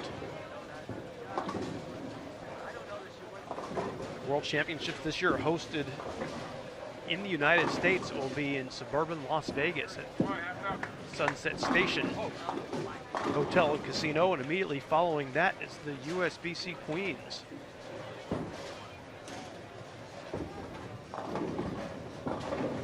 So lots of big events in a short period of time, but a lot of exciting stuff to follow.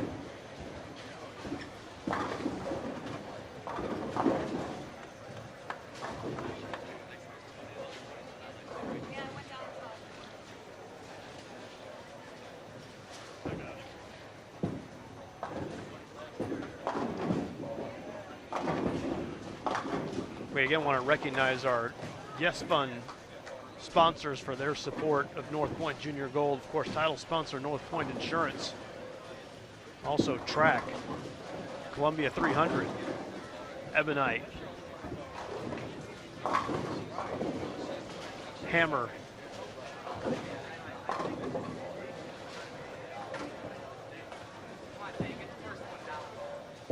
Kegel, Dexter, X Bowling, USBC, BPAA. Yes. One more.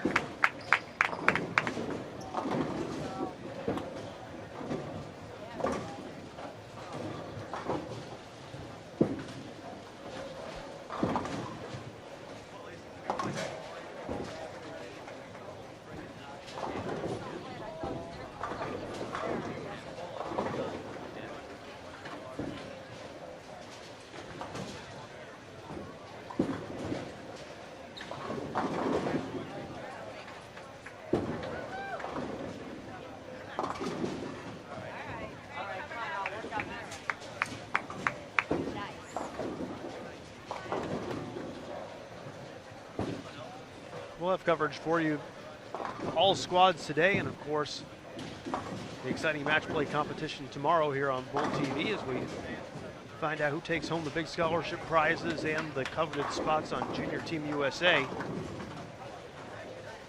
Next year will be a World Championship year for Junior Team USA, so not just the opportunity to be part of the team, but perhaps the opportunity to represent the United States in Hong Kong here on the line of the Junior Gold Championships. Lucas mentioned earlier too, if you'd like to follow the scores here live, you can do so by checking out X Bowling. Go to xbowling.com.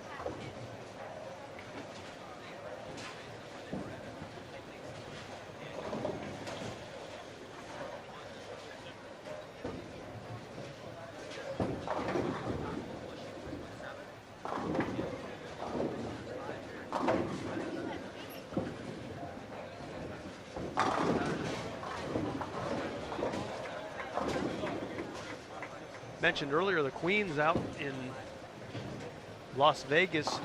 That gets started right around Labor Day weekend.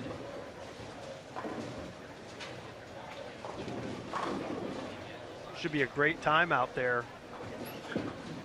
Still opportunity to enter that event. You can find out more, go to bowl.com/Queens.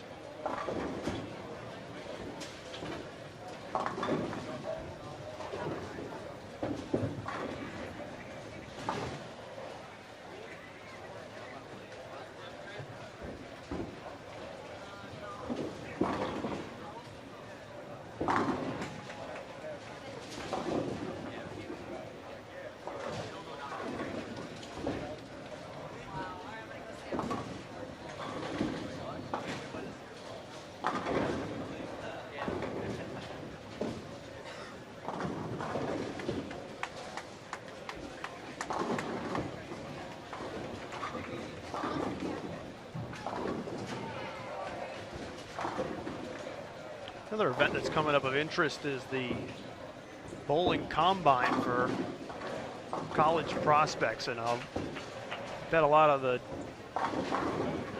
bowlers here are going to be participating in that. It's a unique program run at the International Training and Research Center in Arlington, Texas, which is the training home for Team USA. It's where youth bowlers with collegiate eligibility come in and have their skills evaluated, go through a series of different objective drills with collegiate coaches there watching. It's essentially a chance to match up talented young bowlers who want to compete in college along with coaches that are looking to bring in some players to their programs. And was talking with Team USA head coach Rod Ross about that earlier this week, and just the interest continues to grow. It's been sold out for several years from a player standpoint, but now we're finding more and more collegiate coaches are wanting to come. I think nearly 24 collegiate coaches that are going to be part of the combine program to get a look at those players. So it's really becoming the place to be if you're, a top level high school player who wants to be part of college bowling, to get seen by some of the programs there. You can find more information bowl.com/combine. So the field's all sold out for this year, but for those that are juniors and or younger or have younger siblings, certainly something to take a look at. Or perhaps you don't have to necessarily be in high school if you have college eligibility, if you might be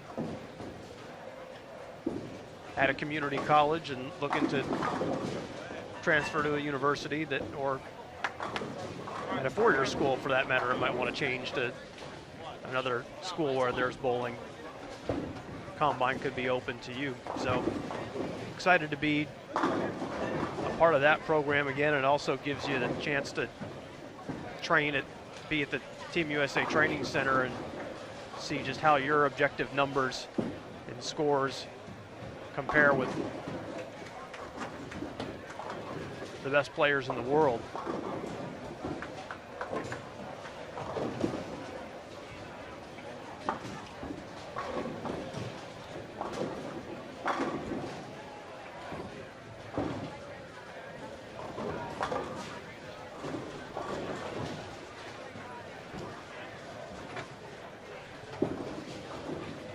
Well, the U15 girls have wrapped for this game, so we will go full screen on the U20 boys for a little bit.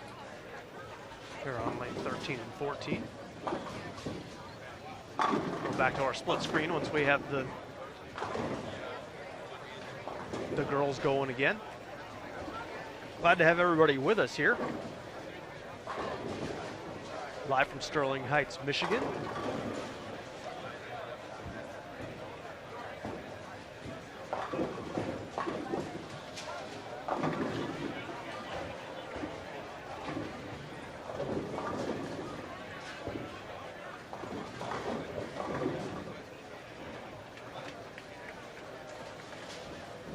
Really, North Point Junior Gold is often a great start for the competitive bowling careers of many of these players. Look forward to seeing them at the Masters, Queens, and US Opens in the future. I mentioned the Queens earlier, with the opportunity to have it really be a convenient time of year for a lot of folks, being right around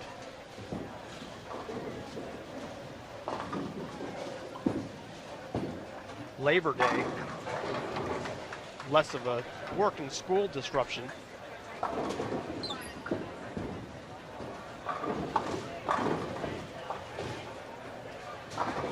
There's an early bird deadline for registration, so you have a chance to save a little bit of money if you pull the trigger on Queens registration. Once again, that's bowl.com/Queens, and if you haven't been out to Sunset Station in suburban Las Vegas for an event, it's an extraordinarily convenient place to go bowl, everything all in one place. Room's reasonable price. Bring friends and family, enjoy the pool, lots of restaurants. Lucas, I was out in Las Vegas for Bowl Expo when Vegas was having that record heat last time. It was 115 or something like that. And I was on the beach in Puerto Rico. yeah, it was so. Sounds sweltering. So pool availability, Yeah. always important Are you talking about Queens? when making a Las Vegas reservation. So They have a nice pool at Sunset. they're very nice. It's a great facility. So once again, check that out at bowl.com/Queens.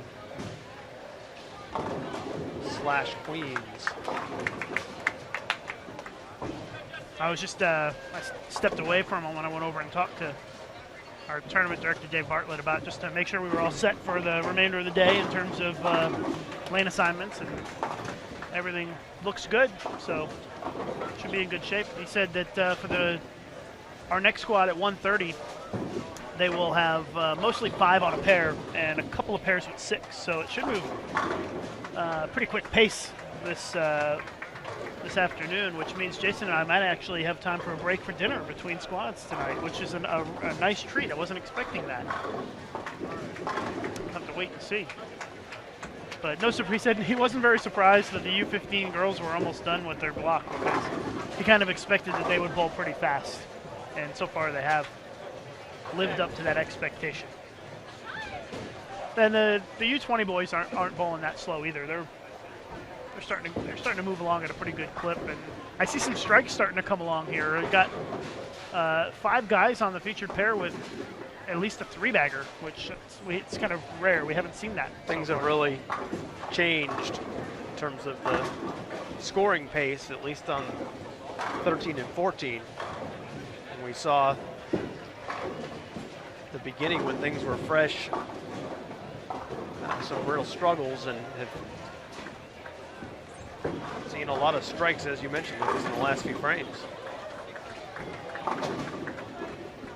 I see our viewer number is going up to 390. I think I left to go talk to Dave, and it was like 350. So whatever you did during that break, or that I was away, you got us a lot of viewers.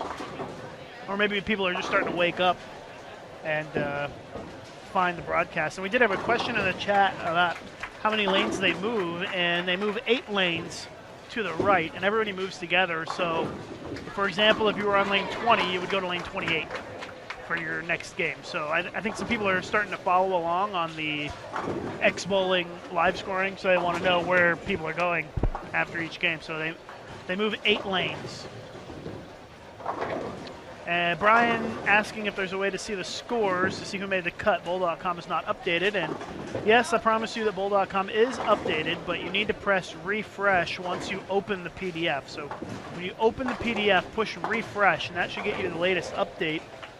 If that doesn't work, you can try to clear your cache under your settings on your browser, and if that doesn't work, you can open a different browser and try that to see if that works as well.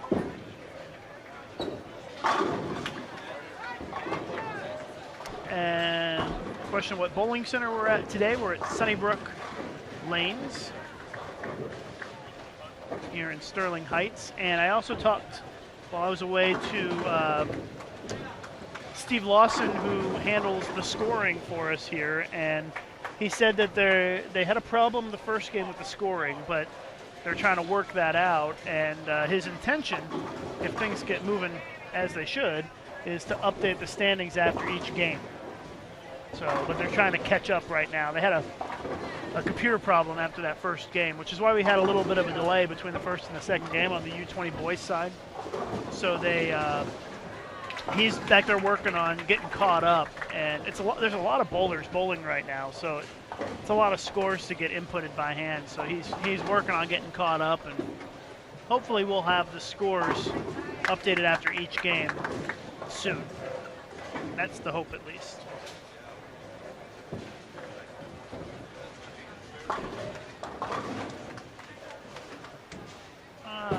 Another question, what time do the U20 girls bowl? The U20 girls and U15 boys will be on the lanes at 1:30 Eastern time. 1:30 Eastern time.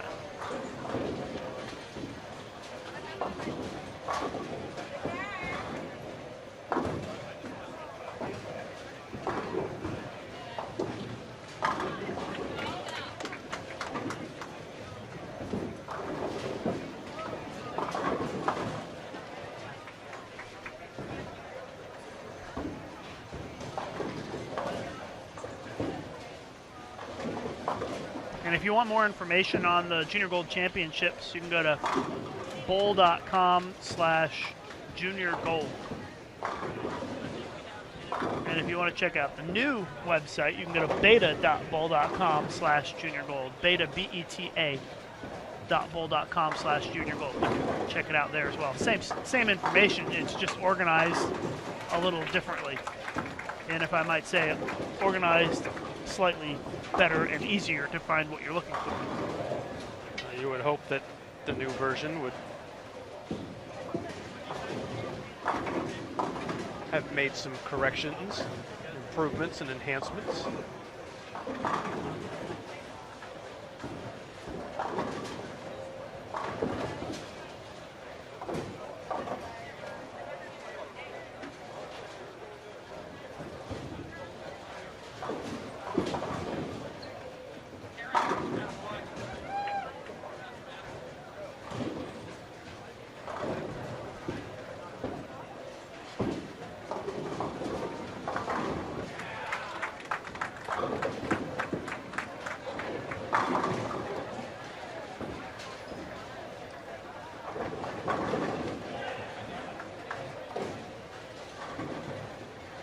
So hopefully that answers most of the questions in the chat. If I missed your question, feel free to post it again and I'll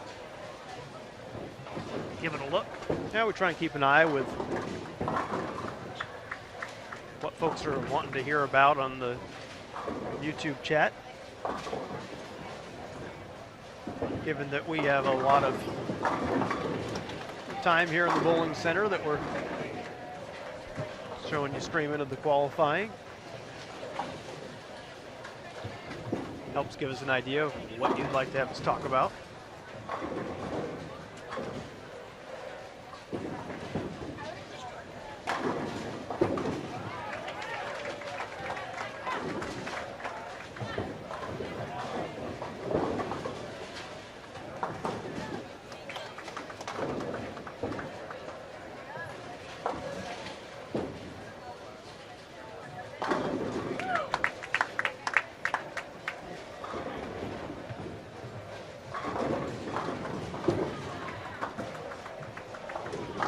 Lucas, with the U.S. Open getting ready to start, do you have anyone you like who your favorites in that kind of format?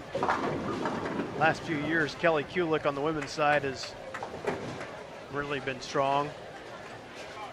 Yeah, it's a pretty easy question. It's Kelly Kulick and Pete Weber.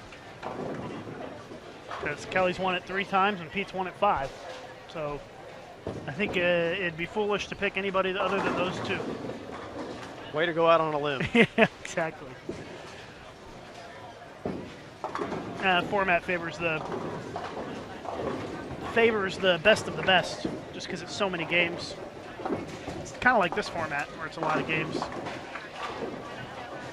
And that tends to favor the better bowlers, which is kind of the point of the tournament. So we want the best bowlers to win. So the more games you have, the cream really rises to the top, as they say. But it might be a little cliche.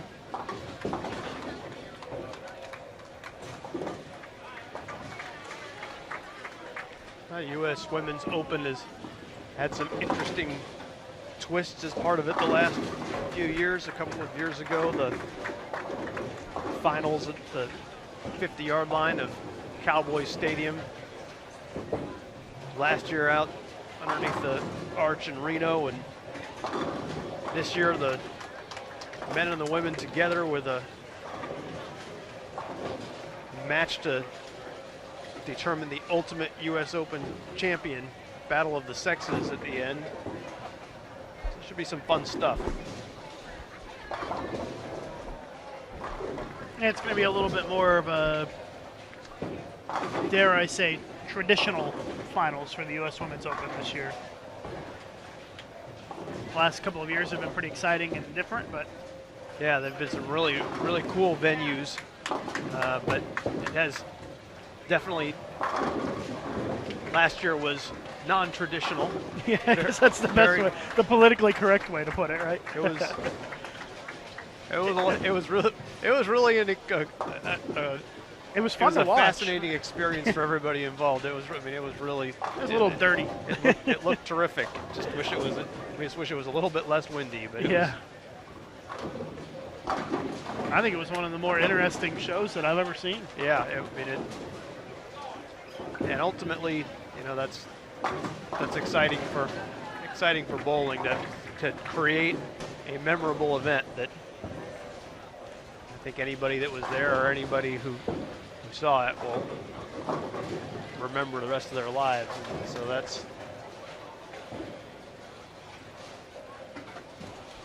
that's, as we say in the PR world, is a successful event.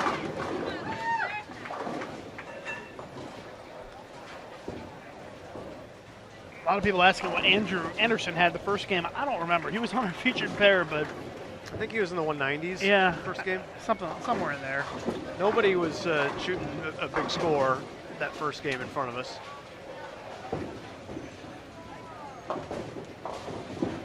They've only got 4 frames to go on the U15 girls, and then they're done for the morning. They'll be back at 7 o'clock tonight. No cut for the U15 girls this round. All 24 advanced to this evening. But they will have a cut tonight. They'll go from 24 to 16. All of the divisions will go to 16 bowlers after today. The U20 boys right now are, I think, at 146 or 147 bowlers bowling right now. And then they'll cut to 64 after this round. And then they come back for 5 more games tonight and cut to 16. So they still have a couple of frames to go here in game 3, and then 2 more games left here this morning. So they probably will be done, I would guess, sometime between 12 and 12:30, 12:15, 12:30, somewhere in there. In the YouTube chat, Cami Devine says that she liked the beta.bowl.com site. Found some things a little bit easier. Thanks for the feedback, Cami. Yeah, I can't tell you how many hours and hours and hours that Terry Bingham and I spent reorganizing every single page on bowl.com. I think we opened every single page on bowl.com. And if you have spent a lot of time on bowl.com, you probably know how many pages there are. And so it took a long time. And it was our goal to make it better organized so that you guys could find things a little easier, consolidate things, try to limit the number of pages that we have. And streamline. Yeah, we streamlined it, and I'm probably a little biased, but I think we did a pretty good job streamlining it, and I use bowl.com more than anybody for my stuff, the work that I do, and I'm finding it easier to find things. So that's the goal. If you have any suggestions, we're all ears. We're open to. Still a work in progress. We'll always have things that we would like to do to make it better, but we hope the redesign is something that fits everybody's needs. Once again, beta.bowl.com for a preview look at the new bowl.com. And if you do find anything that's not working right, we really want to know about it. Yeah, you just tweet at USBC, or you can tweet at me at Lucas_Wiseman or at OverstreetJason, and send us your feedback, and we'll be happy to take a look at it. Yeah, we had a few quirks in Internet Explorer with some of the displays, but we think we got all that fixed. But if you do see anything that looks like an error,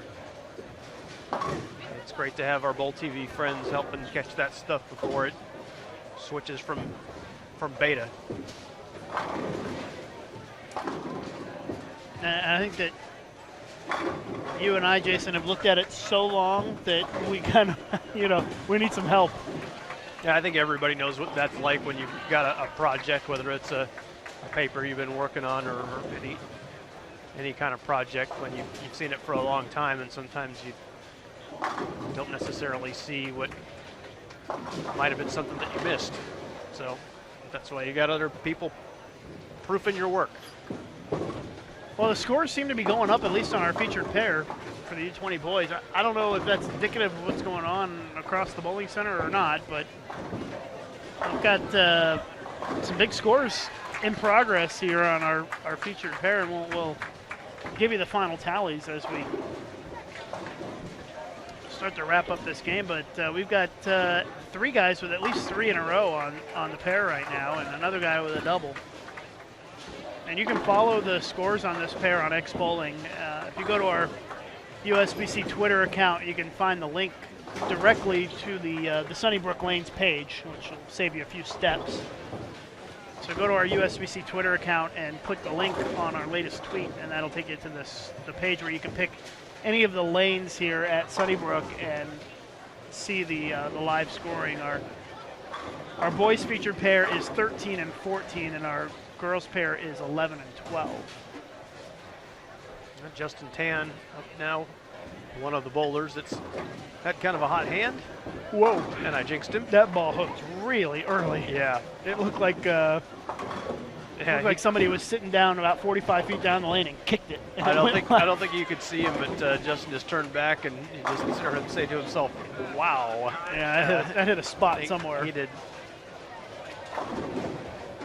not expect that ball to check up and turn the way it did. That ball was like a car on the highway making a lane change without turning its blinker on. It just went. It turned over fast. That was one of those balls where you see it going down the lane. It's just like, whoa, what happened with that one? And you'll notice something, just that a lot of good players on sport conditions will do that Justin just did there. 5-pin, and most league bowlers will throw their strike ball at the 5-pin, and he threw his plastic straight at it, figuring he had just gotten a surprise with a ball reaction that he didn't expect. No reason to take a risk that there could be another surprise that cost you the spare. Just go straight at it with the plastic, and did it quite well. And that's a part of the game that youth bowlers that are not quite at this level may not have that as part of the game, that confidence to be able to throw a plastic ball at any spare combination. Oh, look at that conversion. Bounced it out. Makes it 2-4-10. You can have a plastic ball and a spare conversion. Yeah, I know. I throw my plastic ball at just about every spare when I bowl, not only on sport, but on a house shot, too. Unless I'm really feeling lazy on the house shot, I might not get my spare ball out, but generally on sports shots, you got to go straight at the spares. It's a good habit. Yeah, it eliminates that margin for error. I mean, it can be so inconsistent when you don't play the strike line on a sports shot. You just don't know what the ball's going to do. Yeah, I know that the Team USA coaching staff really prefers generally that players go that route.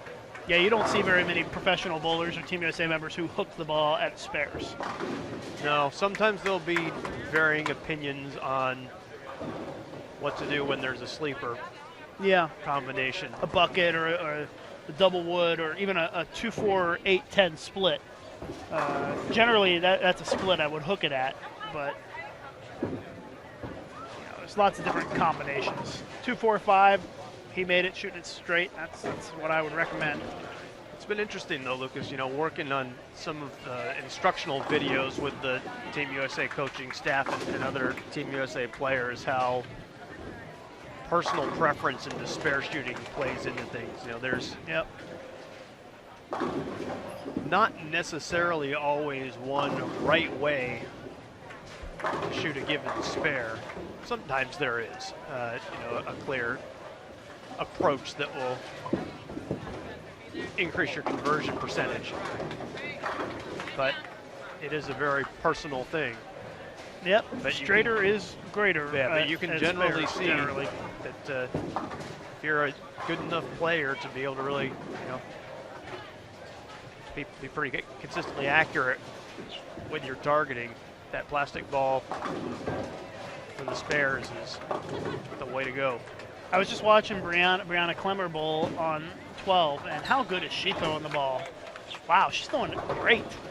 First time I've seen her throw the ball. Yeah, first time I've seen her throw the ball this week, and she is on what we call the developmental Team USA, and she got to come to the training center and work with the coaches for a week. She's up now on the left side of your screen. Yeah, she's throwing the ball great. She really is, and there's very smooth. Doesn't get the 7th pin out there. A really nice roll, good ball reaction for her. 206. An accurate player. And obviously, you have to have a tremendous amount of talent to make it to the end in any of these divisions, but having the time to go to the ITRC Team USA Training Center and spend time with Ron Ross and the coaching staff there, that'll improve your game too. What a huge advantage for a player like her. And that's why they decided to start that developmental team, because they want to get to the bowlers sooner, because the older you get, the more habits you form and the harder it is to make drastic changes to your game. So if they can get to you earlier and help guide that process, they can make you an even better bowler. I mean, Brianna was bowling great last year when she won this thing, but she looks a lot she's better. Throwing the ball great right now. And she's been bowling good. She was leading coming into today. I don't know what she bowled for her 5 games today, but wow, is she throwing the ball good. I'm really, really impressed.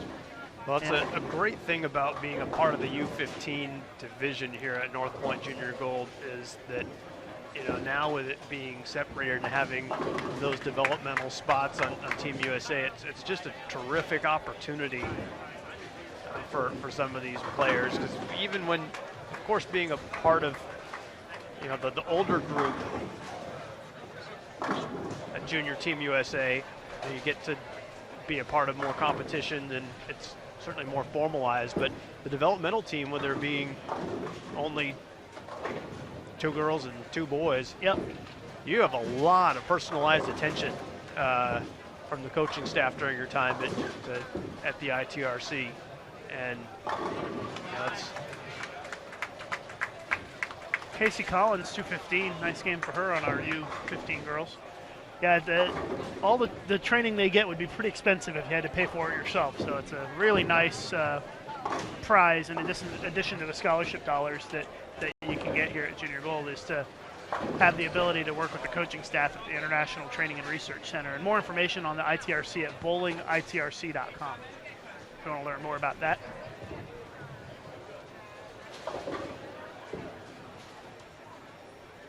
Starting to wrap up this 3rd game on the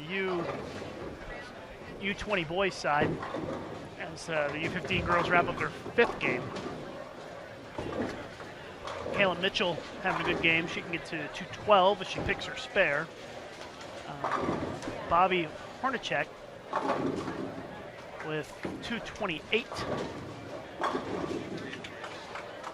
Justin Tan finished at 225. So we got some big games here in game 3 on our featured pair here on the U20 guys side. First shot in the 10th here for Michael Hartman. A little bit light. Finished with 220 with the spare strike.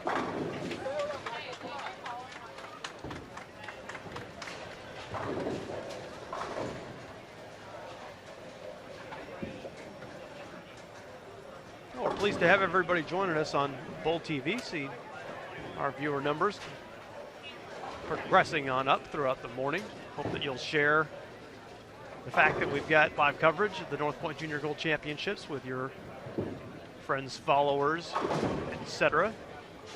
I'm Jason Overstreet along with Lucas Wiseman, and we will have wall-to-wall coverage for you here until we find out who takes home the scholarship money and the spots on Junior Team USA.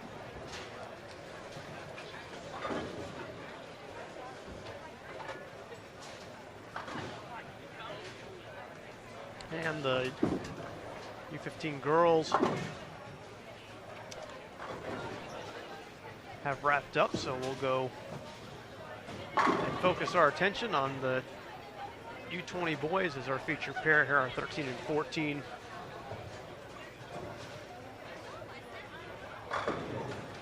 Wrapping things up. Zach Brandt with a 2:14.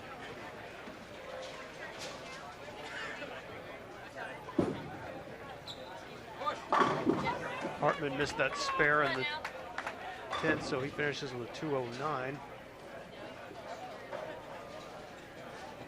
Spencer Worthman now in the 10th, and he's looking at a big game. Started with an open and then went 7-bagger, 9 spare in the 9th, and he's got the first one in the 10th. Being the 250s if he can get this one. Two-hander. Puts them all in the pit. You know what? He bowled a 300 yesterday. I knew that name rung a bell somehow. Yeah, he bowled 300 yesterday here at Sunnybrook. One of 5 300s here at this bowling center.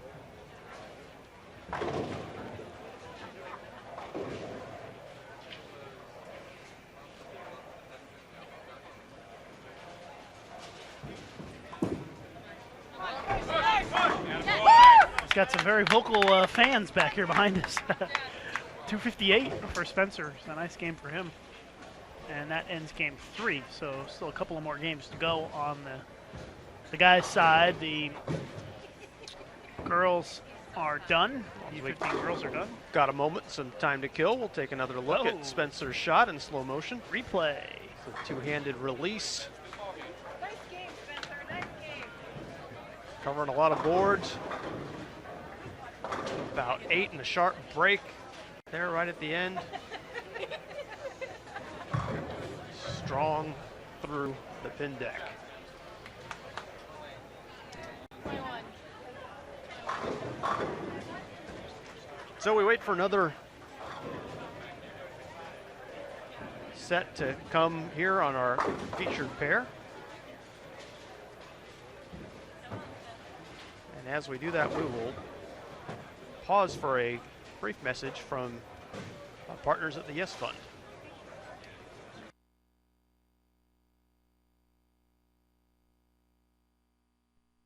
This live event is brought to you in part by the Yes Fund. The Youth Education Services Fund is a joint initiative of the bowling industry dedicated to development and marketing of youth bowling at all levels. The Yes Fund is generously supported by its founding partners: North Pointe, Brunswick, Columbia 300, Ebonite, 900 Global, Hammer, Cubica AMF, Rotogrid, Storm, and Track. For more information about the Yes Fund, go to bowl.com/yesfund. This live event is brought to you in part by the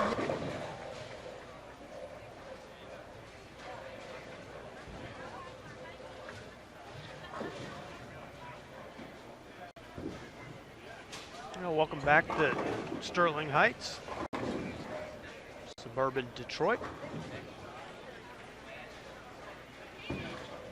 Live coverage of round 4 of the North Point Junior Gold Championships. Jason Overstreet and Lucas Wiseman here.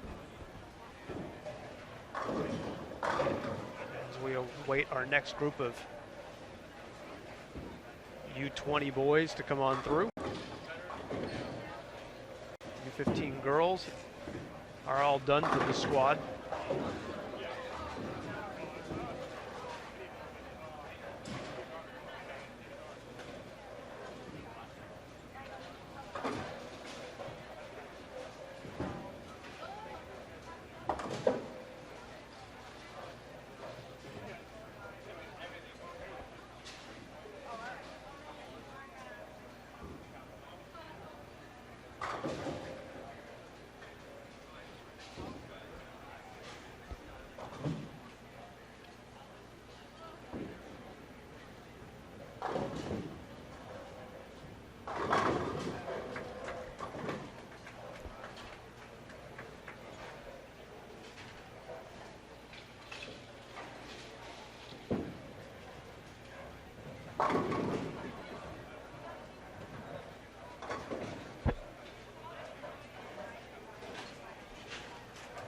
Once again, if you'd like to check out some live scoring of the action here across the center, that's available through X Bowling.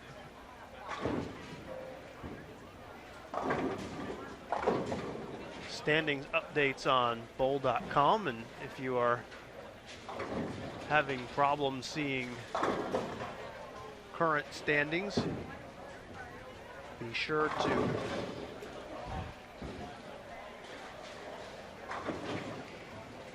hit refresh. Those PDFs on bowl.com require refreshing.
Just waiting for the next game to get started. Not sure what the delay is. We have to wait on 13 and 14 and 15 and 16 for the players from the other end of the bowling center to come down here. So it looks like they have started to finish up, because I see Nick Cooper making his way down here to 13 and 14. Nick was our TV star yesterday on Fox 2. Oh, all right. Interviewed him. And I just kind of randomly looked at the list to see which Michigan bowlers were on that squad, and I happened to pick two that were within the cut number, so I got lucky. All right. And they both were good spokespersons. Fun to get some attention. Local affiliate here checking out Junior Gold and wanting to talk with the players from the area.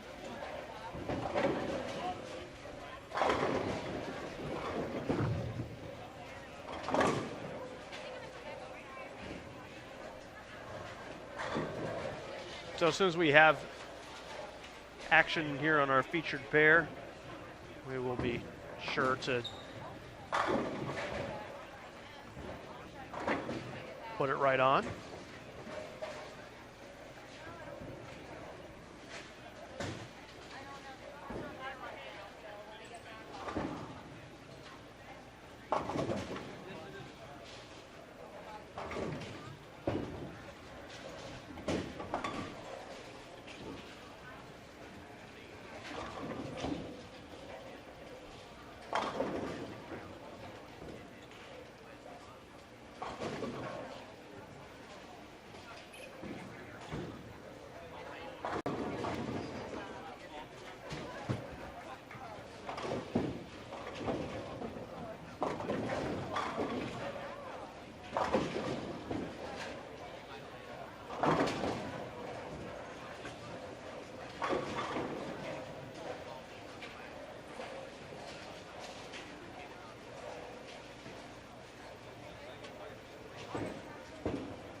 Now we'd once again like to thank all of our USBC members for help making Bowl TV possible. As league season starts, please be sure that you are part of a certified USBC league.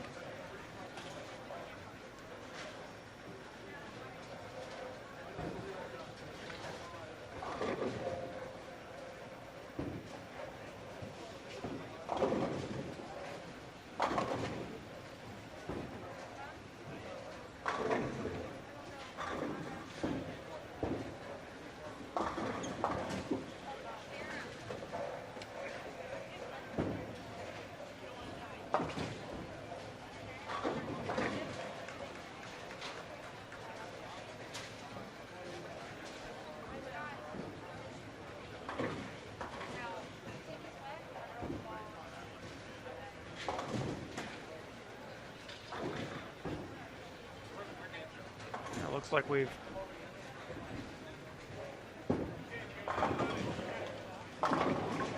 got some action ready here on 15 and 16. We'll have cameras on 13, 14, and 15 and 16. Now a couple of pairs of the U20 boys since the girls have wrapped up. And here's Brian Gaines going to start us off on 15.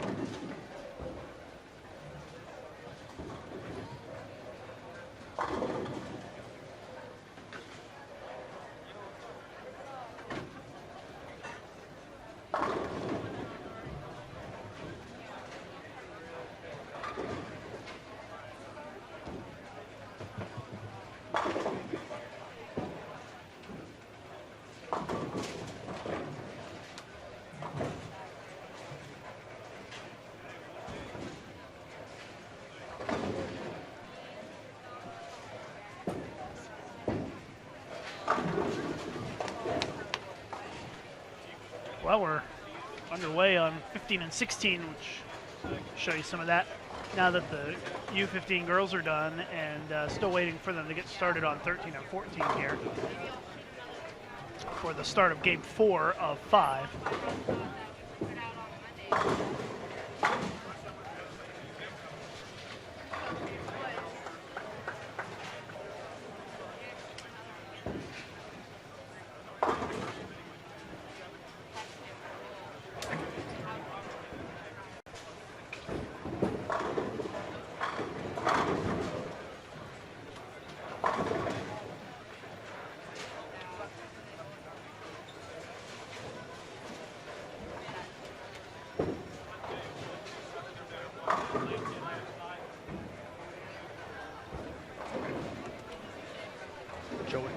You just saw a shot up there. Name's familiar. USBC's Star of Tomorrow award winner. Thought so. Member of the St. Ambrose Fighting Bees.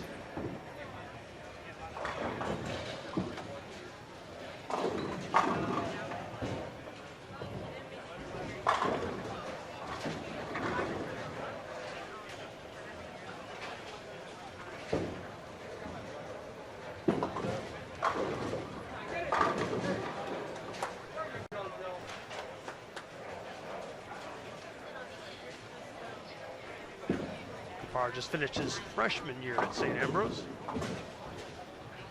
So, venture to guess, probably his last junior gold.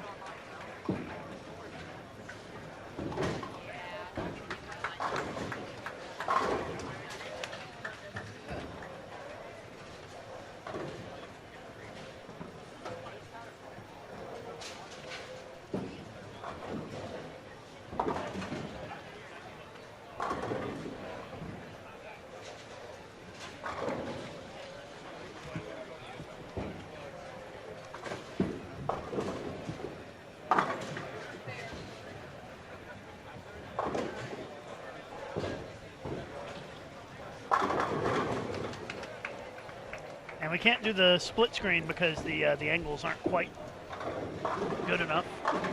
Speaking of St. Ambrose, Yeah, Kyle Anderson. Anderson.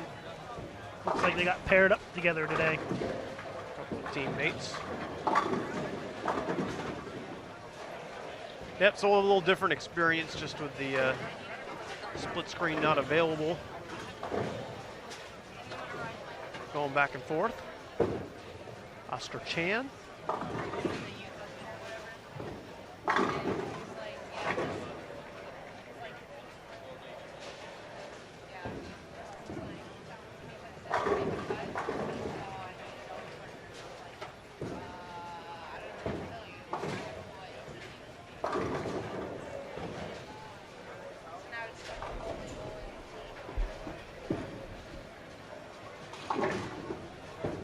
So game 4 is just getting started here. Game 4 of 5. So going at a little bit of a slow pace here so far today, but with 7 on a pair, definitely going to take some time to get 5 games in.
The U20 girls and the U15 boys are going to be coming up at 1:30 Eastern time.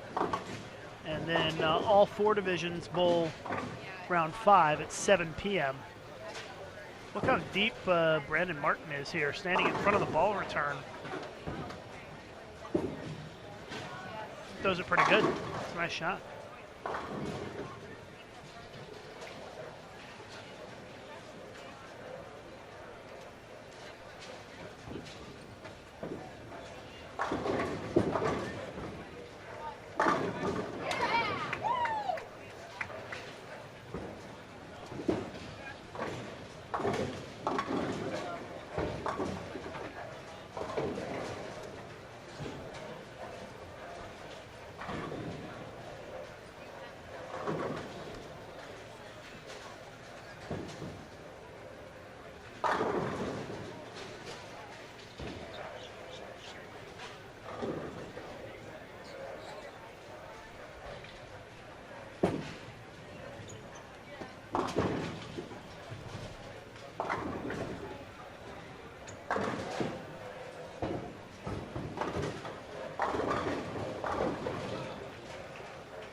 Well, we hope you're enjoying our coverage of the 2013 North Point Junior Gold Championships. I'm Jason Overstreet along with Lucas Wiseman as we are checking out the U20 boys. U15 girls have wrapped up. You can find results on bowl.com. Do hit refresh often. Those results standings, also live scoring available via X-Bowling. That's xbowling.com, or you can find the X-Bowling app available for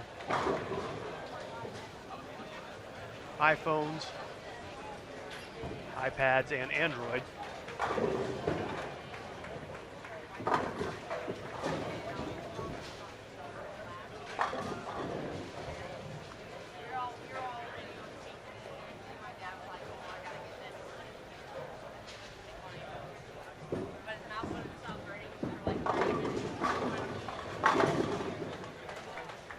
Shot. Oscar Chan.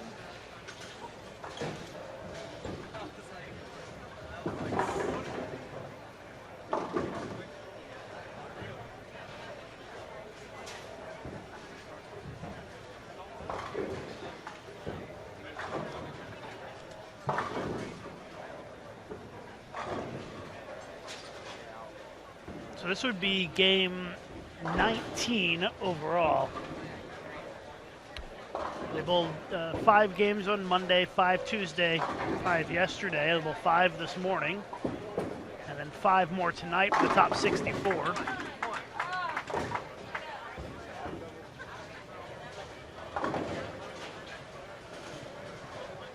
And then we'll be down to 16 in every division for match play tomorrow morning, 8 a.m. Eastern time.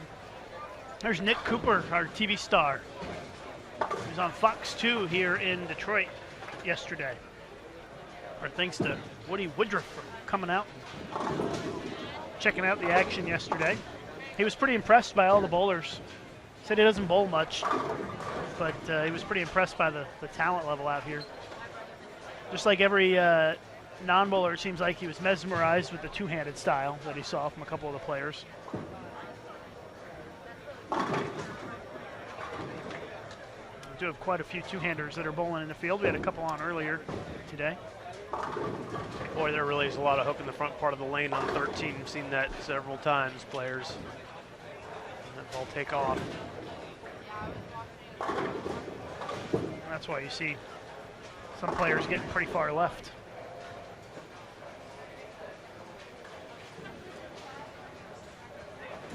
Seems like there's a couple of hook spots out there that ball hits that spot, it's gone.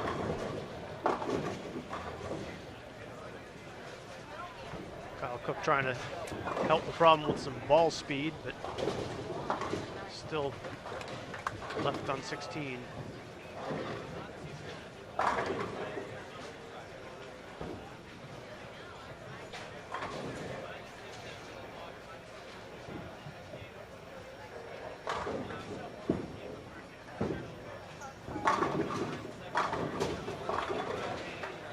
Good shot there from Kenton Williams.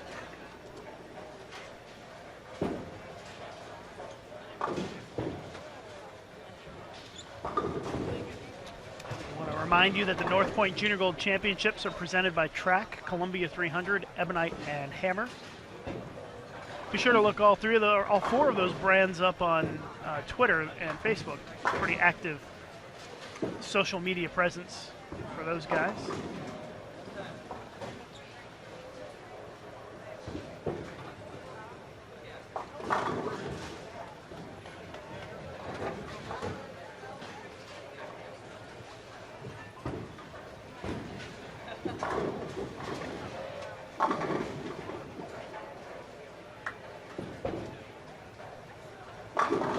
Columbia 300's got some new products and some interesting new looks, color schemes. You know, some of their staff guys starting new fashion trends with their bright colors. I'm sure it won't be too long before you see the youth bowlers following that lead.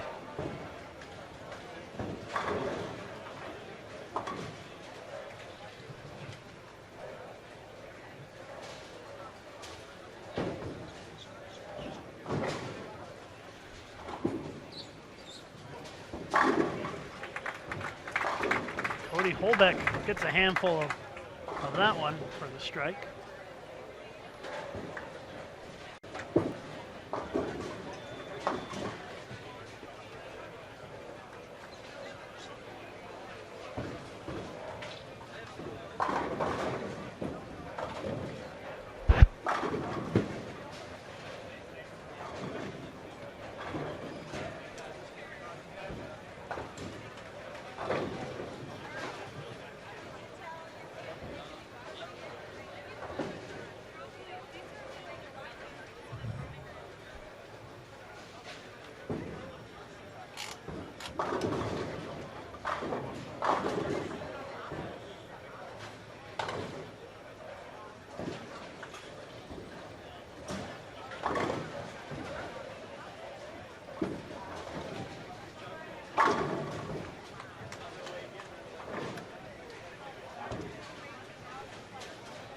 Kyle Anderson.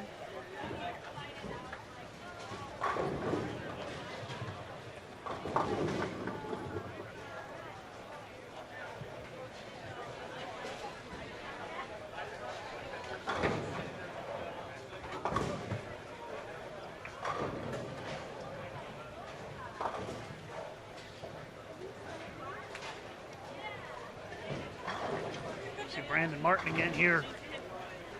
I can't even count what board he's standing on. He's sliding right at the gutter cap.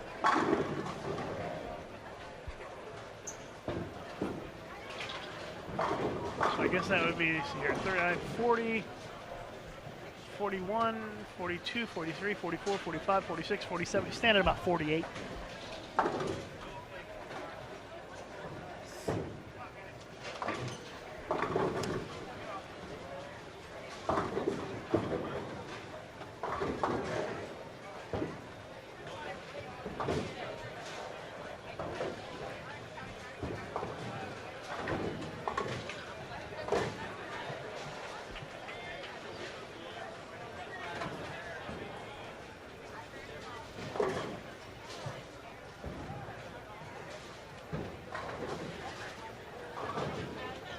Pace seems to have slowed.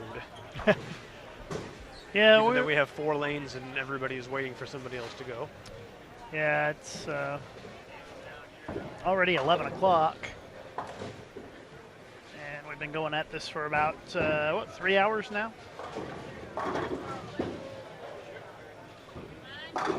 I think the pace is not too bad. We're not gonna end up behind schedule or anything, so it should be okay. But they do have to rerun the lanes, and they've got I think 1 lane machine for each side, which probably takes them about 45 minutes to oil, so should start at 1:30 with no problem.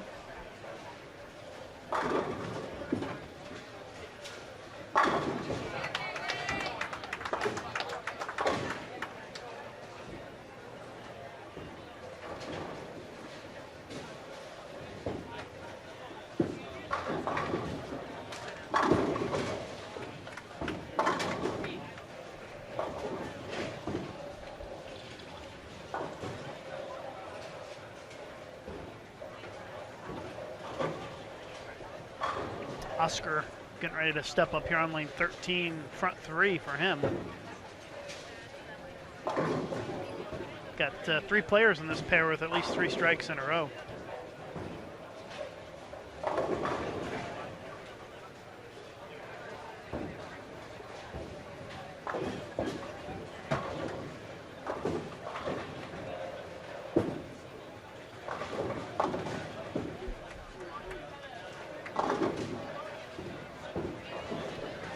And Oscar, another victim of the Wiseman jinx.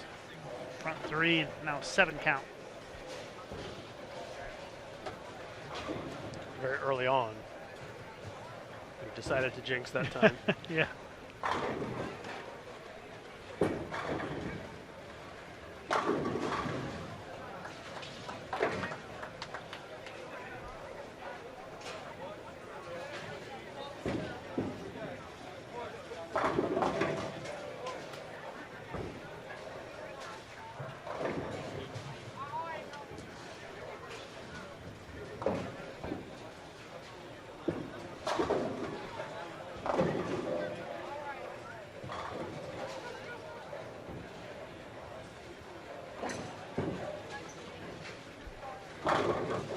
So later on today, we will know the 2 boys and 2 girls who have earned automatic spots on Junior Team USA after qualifying, because after 25 games, the top 2 boys and top 2 girls in the standings are going to get automatic bids onto the team.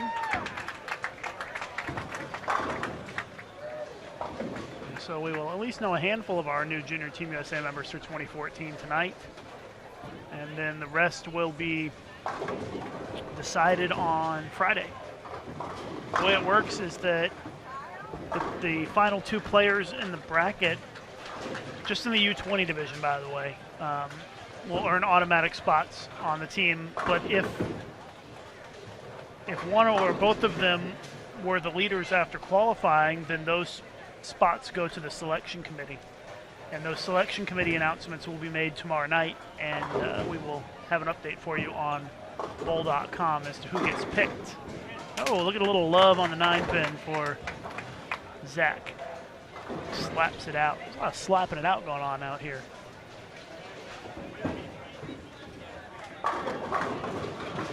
If I could carry a strike like that, I'd probably slap it out too. Just saying.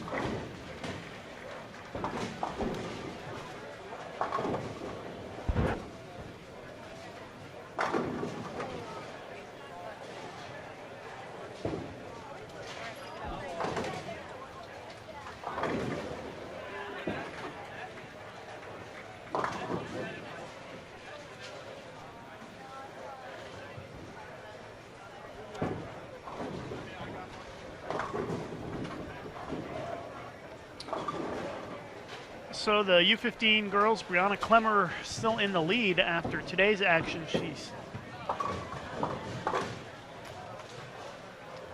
right up there. Actually, that might be after yesterday. It doesn't look like that's updated. But what is updated is after 17 for the U20 boys. Nick Krumel still in first place plus 426. Tyler Green in second, quite a ways back.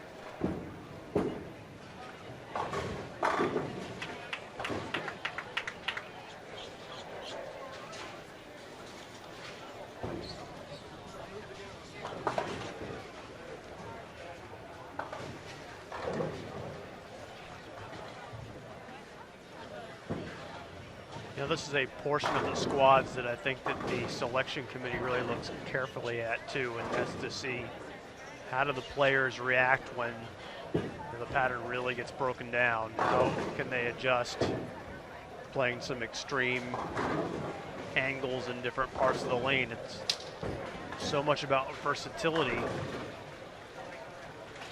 at the highest level, and getting to see some real interesting examples of how these top youth players adjust.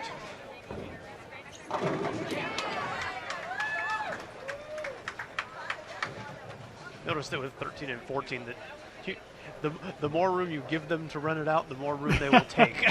So yeah, they couldn't run them out before. Nowhere to go, and I'll have to start following some of these guys as they're going out to bowling on 13. They're running all the way out down to lane 9. Kind of funny. Well, I think we'll see Cody run it out if he strikes again on his next shot. He'll be up after Oscar. So our check-in with Natalie striking summer. She's up to 29.65. So we got her more than 30 or 40 likes today. All right, so Natalie. she's only 35 away from her goal of 3,000. So you can like Natalie's page at facebook.com/natsstrikingsummer if you want to learn more about Natalie. She was nice enough to stop by yesterday and pay us a visit here at Junior Gold.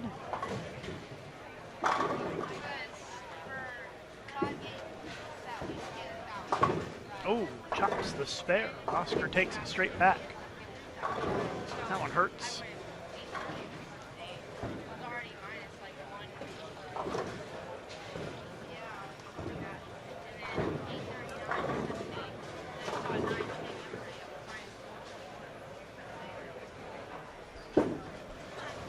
All right, let's see if my prediction rings true here. If Cody runs it out, if he strikes again, he's got the front 4. I think he's gonna either run it out or give her a big fist pump or something. Let's see. I didn't like it. No chance to run it out on that one. Too much anticipation created there, huh?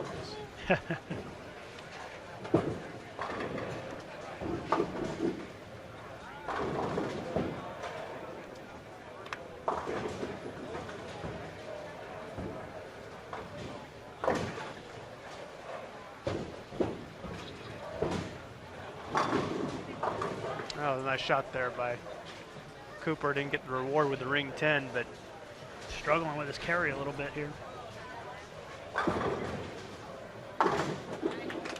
Firing it at that pin. Looked like a cannonball coming out of a cannon. Here's a look at Kyle Anderson. If you haven't seen Kyle bowl before, he's a great example of how textbook is not the only way. His delivery unorthodox, but he is one of the best players in collegiate bowling. So for all those that you non-conformists out there, check it out. Very different. He just has a lot of. That wasn't his best shot, but he is a really, really, really talented player. He's a great player, and there's just a lot of unnecessary motion in his delivery. But all that matters is how you get out of the ball, and he gets out of the ball great. Yeah. So that's the bottom line.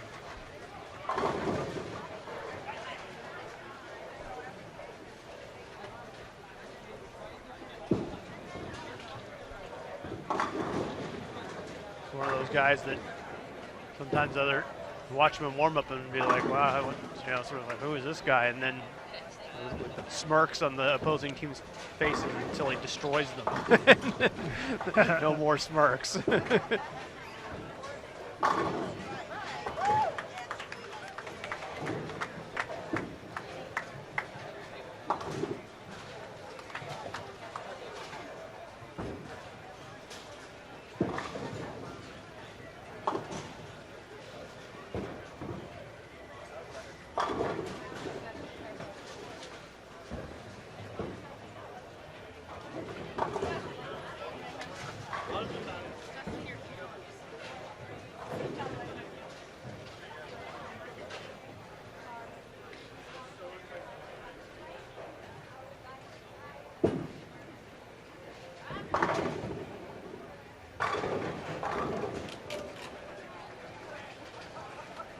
Brandon Martin's thrown a couple of nice balls here his last 2 frames, and as you can see from where he is standing in front of the ball return, so he's going to be having a consolidated shorter approach.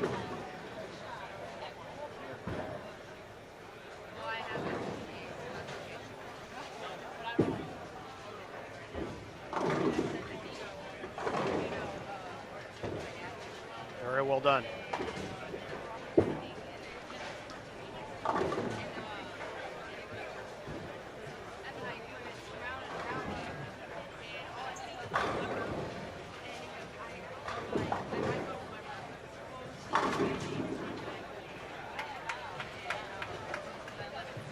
Oscar gets the friendly tap of the 10 pin.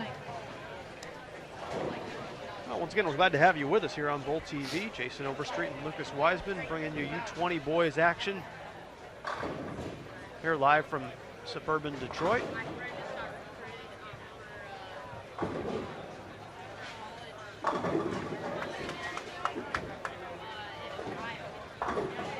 If you haven't done so yet, hope you check out all the different tournament offerings that are available through USBC and the International Bowling Campus, bowl.com/tournaments. Got the Queens coming up and the end of August, early bird deadline looming. So if you're on the fence about whether or not you'd like to spend Labor Day weekend bowling in Vegas, pull the trigger. Love to have you out there as part of the Queens. We'll be out there for the World Championships and the Queens in Vegas for a few weeks. Also, registration open for the USBC Open and Women's Championships. The Women's Championships go into 4-person teams next year, so that may open up some opportunities. Folks that perhaps didn't know 5 players from their area that would want to go might have 4 ladies that are interested in making the trip to check out the custom arena at the Reno Convention Center. Ouch. Good ball, 9-pin cooperating.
I like the way Brandon Martin throws the ball.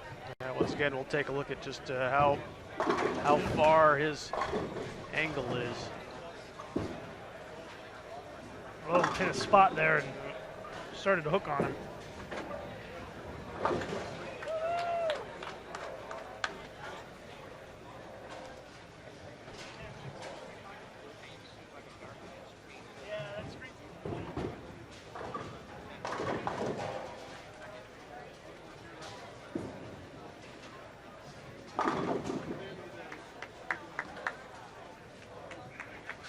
Like Oscar maybe wasn't quite sure if that was going to hold or not, but it did for him. That's a double with a strike in the 7th. And Kapara trying to double as well, a little bit light. Can't get the pins to collapse around the 7.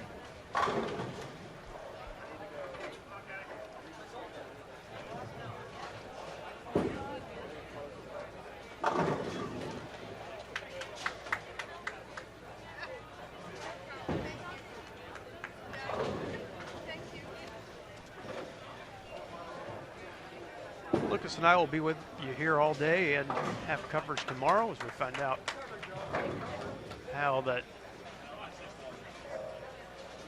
tens of thousands of dollars in scholarship money is divvied up here at the North Point Junior Gold Championships and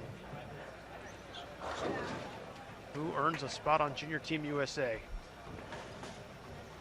you're not following us on Facebook and Twitter, you're missing out. at USBC and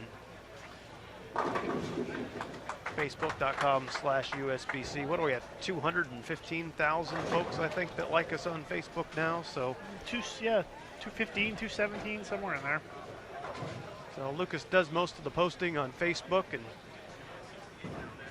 makes it a point to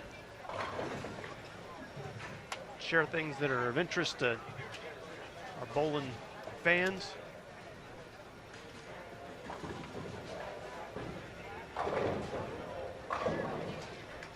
Kyle Anderson. It's a good shot. Shreds the rack there. Blew those pins all straight back. He's got 124 in the sixth. You can follow the live scoring at xbowling.com or follow us on Twitter and look at our most recent tweet.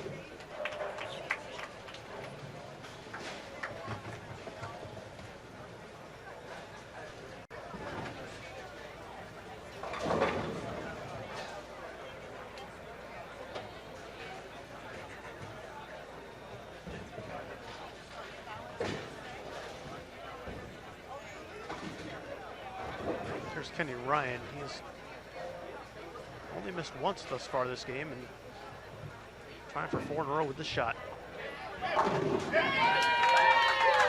Nice shot. So he's going to double split 4-bagger. Yep, it's got a nice look.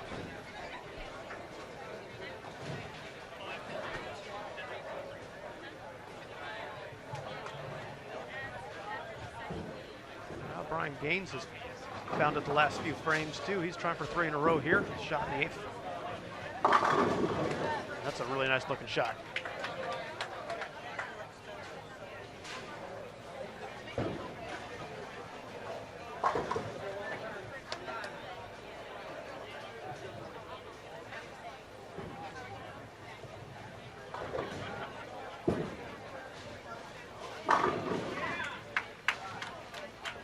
Kyle Cook a little bit surprised there that the ball held. He seemed worried off his hand, but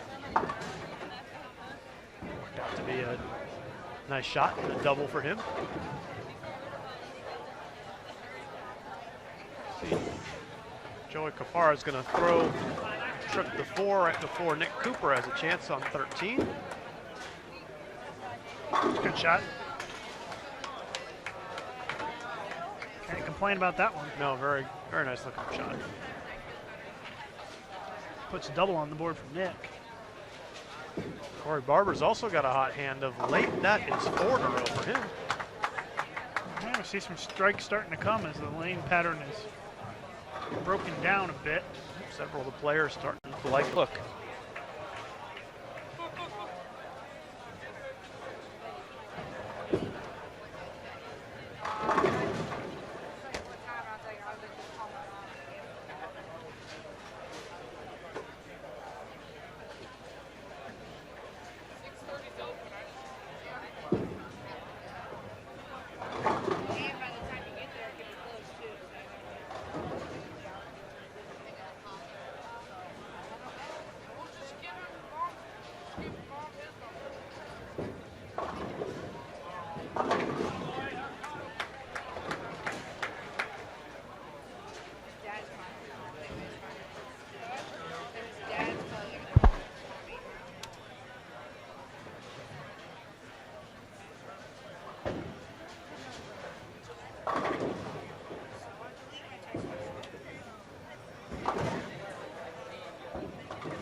Tyler Sadowski with a nice ball for a double with his 8th frame shot.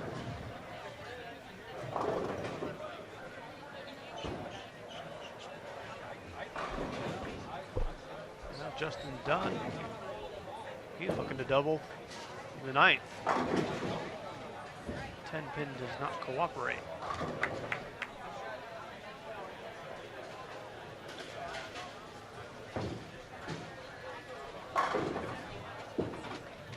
Oscar looking for 3 in a row. Looks like the strikes are starting to flow here, but it does seem like when you make a shot that is not quality, that the strikes go away in a hurry.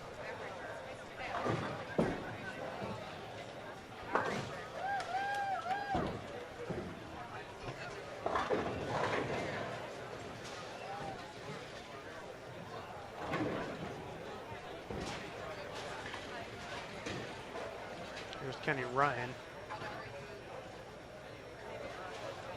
8th frame shot for him. Trying to string together 5. He likes it. You like that one off his hand, it looked like. You could tell.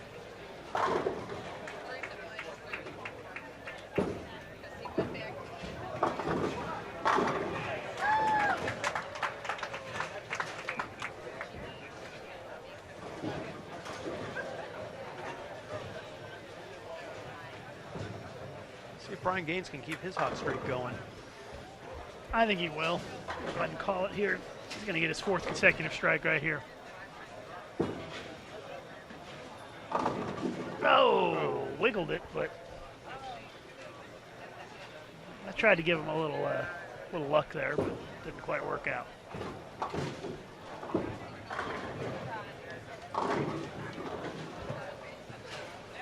Well, Zach runs it out, but Zach, you can't run it out unless you're sure it's going to strike. Not allowed. I think that may have been him running it out in hopes of helping it to the pocket. A good shot, Nick.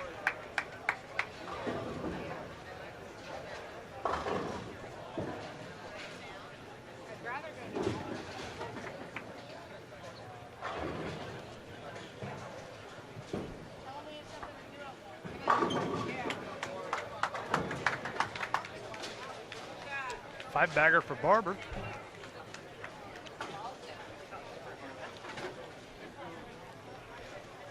I think just what we're seeing here on our featured pairs right now, Lucas, speaks to the depth of talent. You know, every single one of these players just has a really strong game. It's just fun to watch as we see their various approaches. Yeah, that's what happens this stage of the tournament. You go from having over 1,000 U20 boys in the field to having 146 left. And you weed out the players who are less experienced or have less experience on sports patterns, and you get to the cream of the crop. The best players in the field here, and it really becomes evident just how talented the youth players are when you bunch them all up like this. But you've got a lot of players that did not make the cut to this round who are still learning and will go back home and hopefully practice harder to make it to this stage next year. You really do learn a lot from your experience from year to year as being part of the tournament and the format and the challenging patterns. It's pretty rare that you find players fighting towards the end that haven't been coming to this event as a part of things for quite some time. Yeah, there aren't too many who come and bowl for the first time and end up making it to match play or to the end. You know, it doesn't happen very often. It's not impossible, but it's very rare.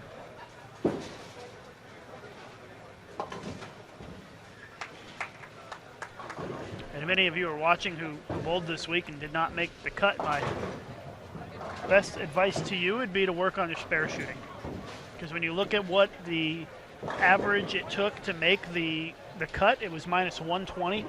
And you know what? If you make 95% of your spares, you're going to average 190 and be enough to make the cut, just about.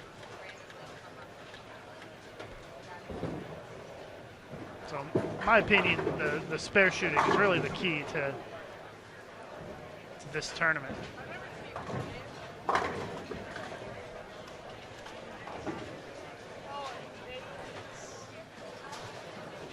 Let's see, I'm going to look and see exactly what the average was to make the cut to today's round.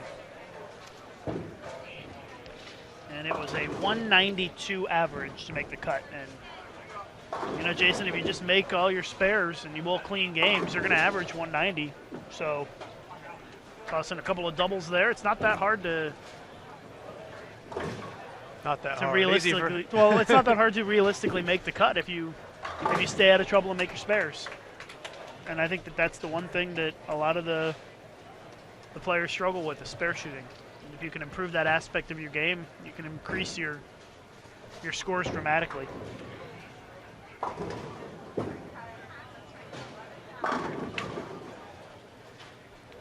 Some of the pairs have already started the last game. We kind of got out of sync a little bit for some reason. I see one pair's already in the third, fourth frame of game 5. So I've heard Carolyn Doran-Ballard say that many times, that practicing and focusing on your spare game is her number one piece of advice, that make your spares and the strikes will come. And it certainly has worked for her for a long time.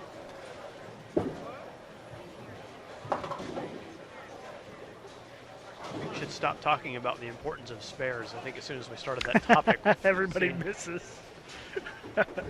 Never fails, does it?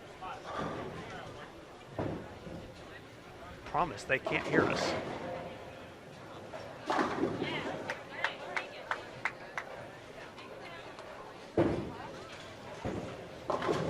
Just think, Jason, of how great your score would have been at the Open Championships if your spare shooting had been better, right? Some people are able, talent on the lanes, and some are destined to be standing behind watching. Actually, they put on the tentative, the unofficial prize winnings for the Open Championships for individuals the other day, and I'm getting back $260. I was pretty happy about that. Well, that's one nice thing about the way that I bowled this year, is there is no reason to be eager to see what the load of cash was. I think it was the first time that in the 16 years that I've bowled the Open Championships that I cashed in all 4 events.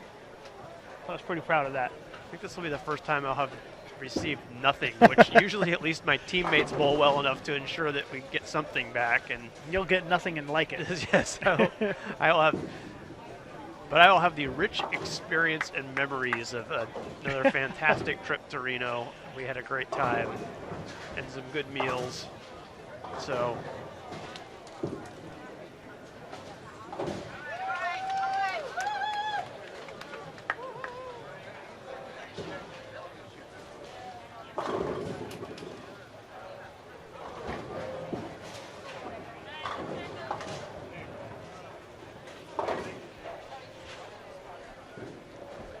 It does feel like the pace is slowed down a little bit now. So we still have a whole game to go.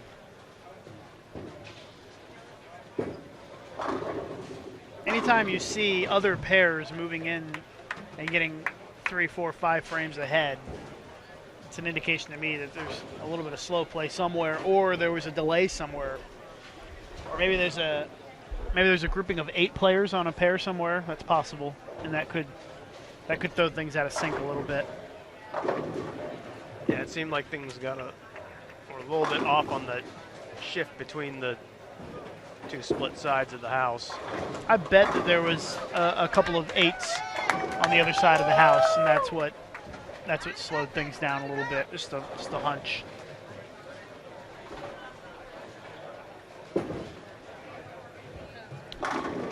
Nick Cooper shot 227 and Zach shot 206 on 13 and 14. Oh, a nasty 710 there for Brandon. I don't think it's out of the question to see a 710 made here. A lot of pins bouncing out of the back. Yep. It's definitely a possibility. So get your replay ready, Jason. You never know.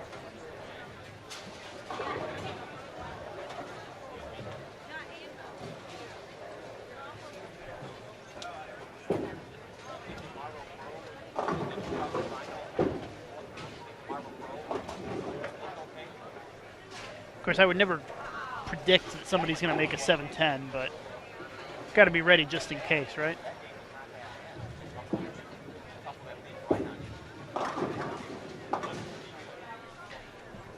Brandon throws it pretty hard. might be able to bounce it out here. Let's find out.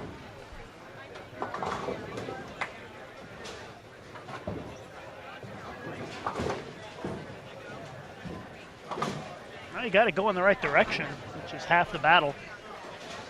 An open frame 192. Kenton shot 218 here on our featured pair, 13 and 14.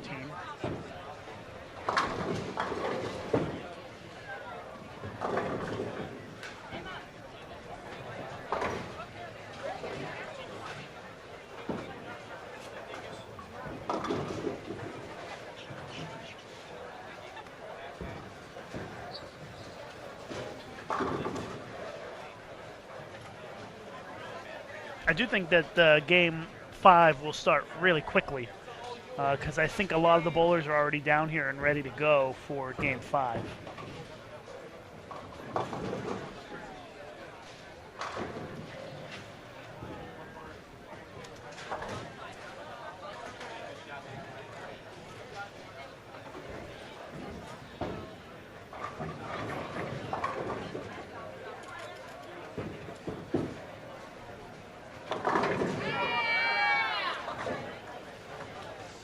Maybe hung up a little bit in that one on the release and got bailed out, I think is what happened to Mr. Ryan, but all's well that ends well on the scoreboard. Tough open for Oscar. I don't think we showed it though. He missed the 3-6-10. He chopped it 209. That's a tough way to finish the 10th after a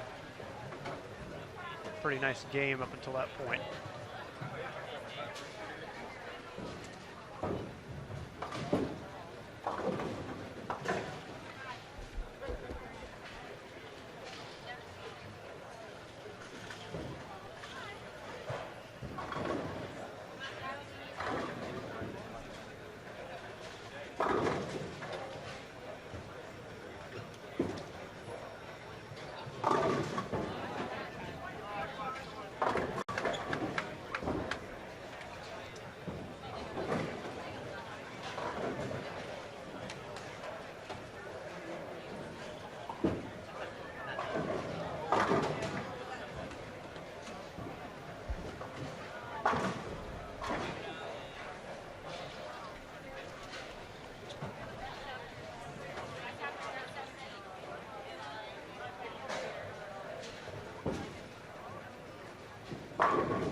Kenny Ryan with 215.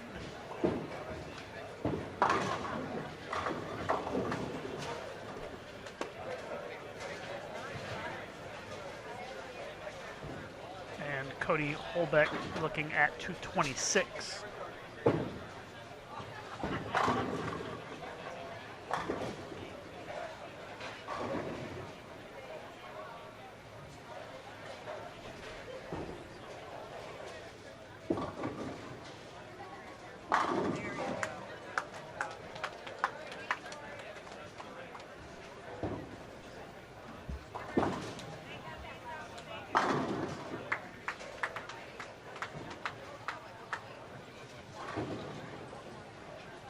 Oh, 226 for Holbeck after that filled shot. Tyler Sadowski gets the 9-pin to go late. That's 4 in a row. His first shot in the 10th.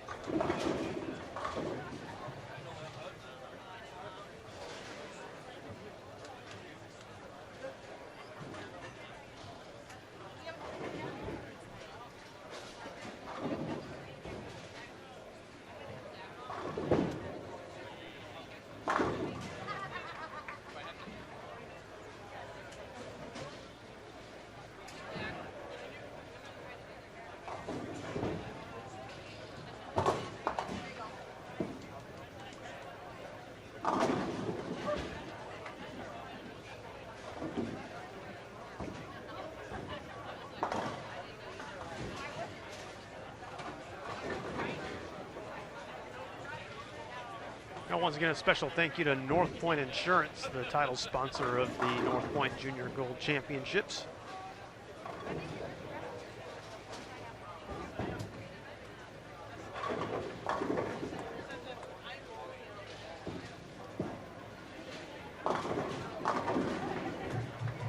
As Tyler finishes out the 10th for a 226. Also the brands of Ebonite track, Columbia 300, Ebonite, and Hammer.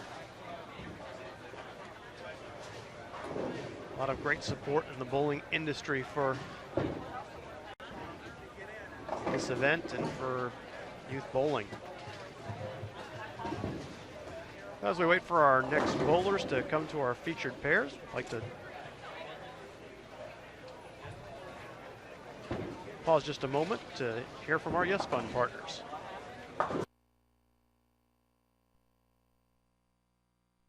This live event is brought to you in part by the Yes Fund. The Youth Education Services Fund is a joint initiative of the bowling industry dedicated to development and marketing of youth bowling at all levels. The Yes Fund is generously supported by its founding partners: North Point, Brunswick, Columbia 300, Ebonite, 900 Global, Hammer, Cubica AMF, Rotogrid, Storm, and Track. For more information about the Yes Fund, go to bowl.com/yesfund.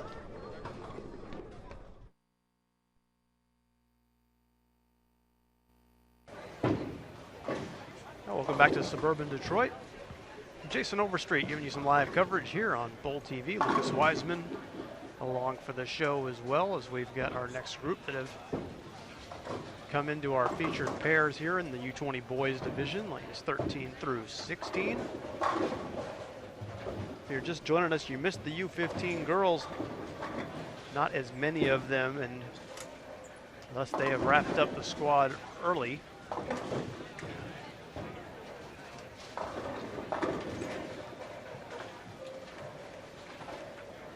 This is the first squad of the day, and we'll have wall-to-wall coverage for you on Bowl TV.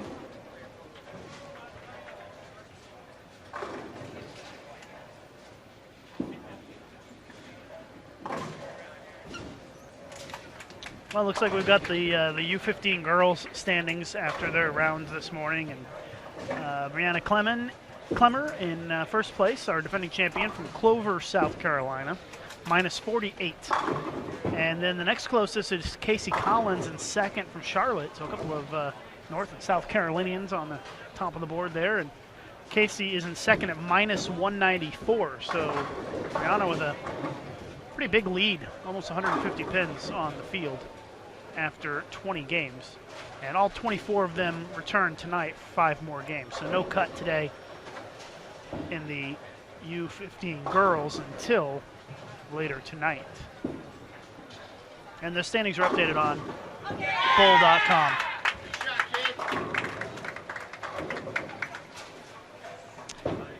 And the standings are updated on for the U20 boys after 17 games. So it takes a while to get those updated, but you can check those out. I think we already mentioned that Nick Krummel is still in the lead, plus 426, and Tyler Green second, plus 309. So you might want to check that out if you want to see the standings. I think obviously the goal to be in the top 64 on the U20 guys side, because that is how many will advance to tonight's competition. We go from 146 down to 64 from this squad. And after 17 games, 64th was minus 33. Actually, it was Nick Cooper who was on our feature pair last game. He was right at the number. I think he bowled a plus game last game, so that will help his cause.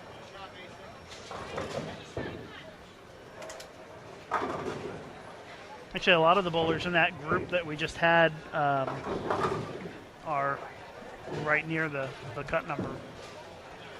We'll have to hopefully get another update on the standings here pretty soon. But I believe everybody has started game 5 now. Look at A.J. Johnson on our featured pair this time.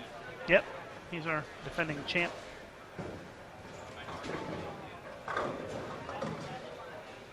Not sure what he's done the last couple of games. After 17, AJ was in 30th place.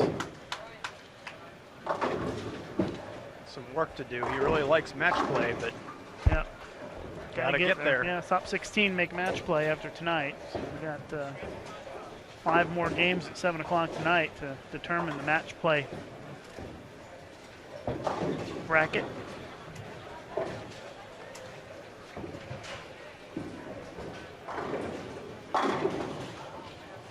Johnson, if you haven't seen him bowl, can be kind of an intimidating player to compete against. It's pretty intense. Defending champion is inherently going to be intimidating, but he's a bigger guy and just makes his presence known. It'll be interesting to see if he's able to make a move enough to have a chance to defend his title.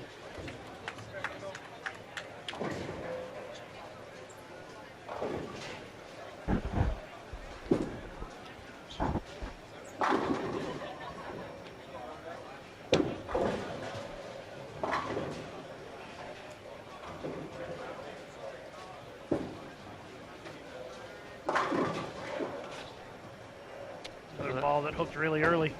It's another player who's made quite a name for himself in youth bowling, sporting the new Team C300 jersey, Zach Hattori. Yeah, former junior Team USA member who's bowled well in this tournament in the past.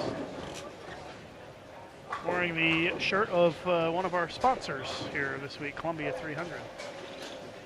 Columbia Track, Ebonite and Hammer, the presenting sponsors of the North Point Junior Gold Championships. And Chad Murphy was telling me North Point apparently is based here in Detroit, which I did not know. So I'm sure they were happy to see the report on Fox 2 last night. Hopefully they checked it out. If not, I'm sure Chad will send it to them. Always nice to get the sponsor a little recognition. Good brand recognition in the local market, absolutely. Yep.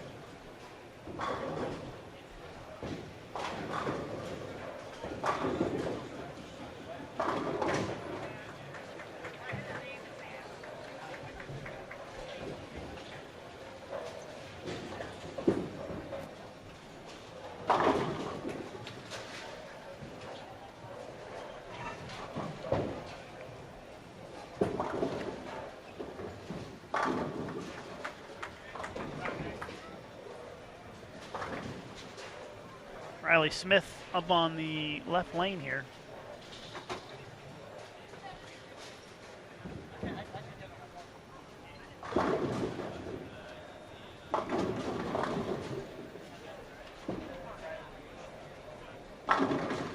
Leaves the 10 pin.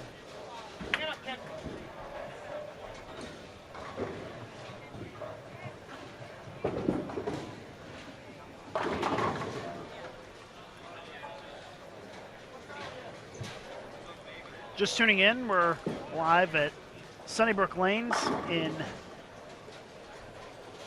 just outside Detroit, Sterling Heights, Michigan. Lucas Wiseman with you.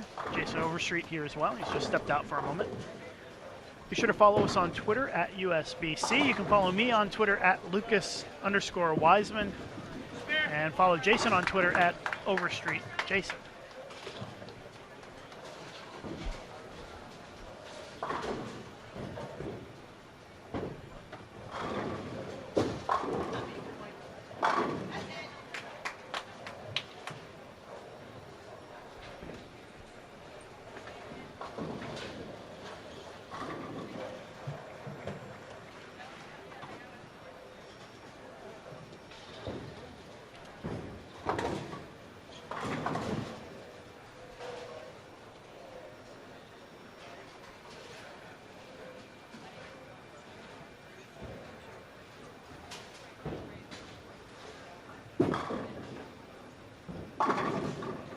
Zach leaves the 9 pin.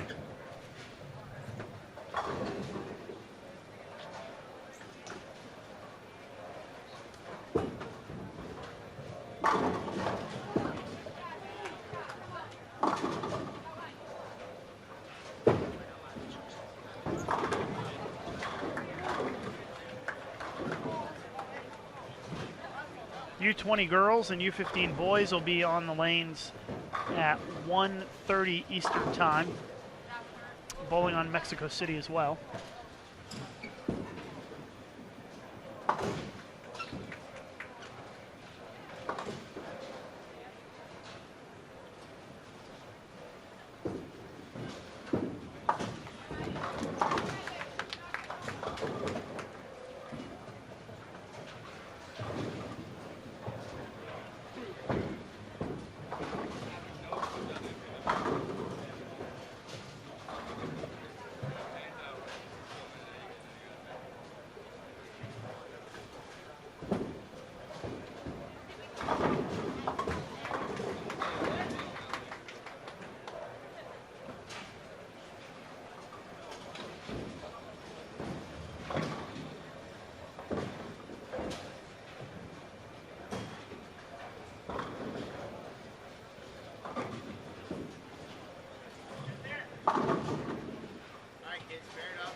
Again, bowling on Mexico City today.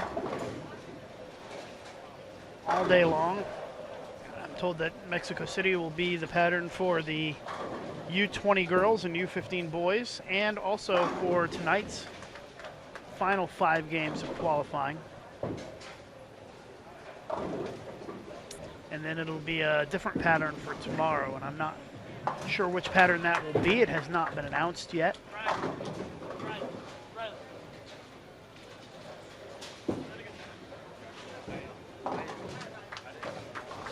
We are in the 3rd frame of our final game of this block.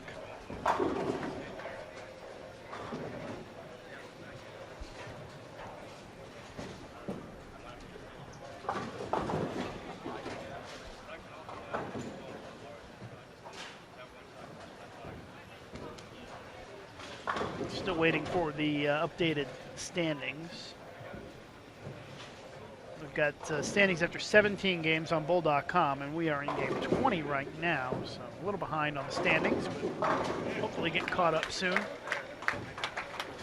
Again, top 64 off this round advance, 64 out of the 146 make it to the next round.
Michael Tang.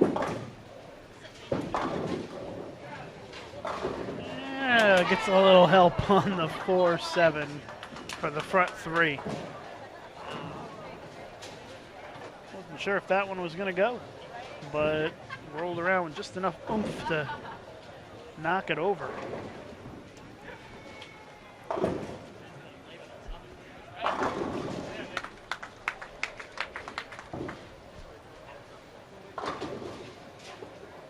AJ Johnson, good shot there. Spare double to start this final game for AJ.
Well, Jason's back, and Jason has transitioned now from coffee to Mountain Dew, so you can tell it's going to be a long day. From a couple cups of coffee to, well, it is diet Mountain Dew. Just so when I thought I'd kick the habit. Something about the caffeine, huh? you're knocking on my door at what feels like 5:15 Central Time. If it makes you feel any better, I was awake earlier, and I actually went down, had breakfast this morning, you know, everything. It's very unusual for you. You're not exactly Mr. Early Riser. No, not generally, but they do have good waffles at the hotel, so hard to pass up. Keep that in mind for tomorrow. That's right. I hear that Natalie of Natalie's Striking Summer is in the bowling center. Excellent. Her mom just stopped by and said, thanks for talking about it on the live stream. We looked at her page, and all of a sudden we had 40 more likes, and we were very excited. So I think that they're going to have a little party or something when she gets to 3,000 likes. Yeah, we can. I told her to stop by and say hi. She said Natalie was on the other side of the building. But Great. You can bring Natalie on to tell her story. We were talking about it earlier, but she can tell it herself to you better than I can retell it. yeah, exactly.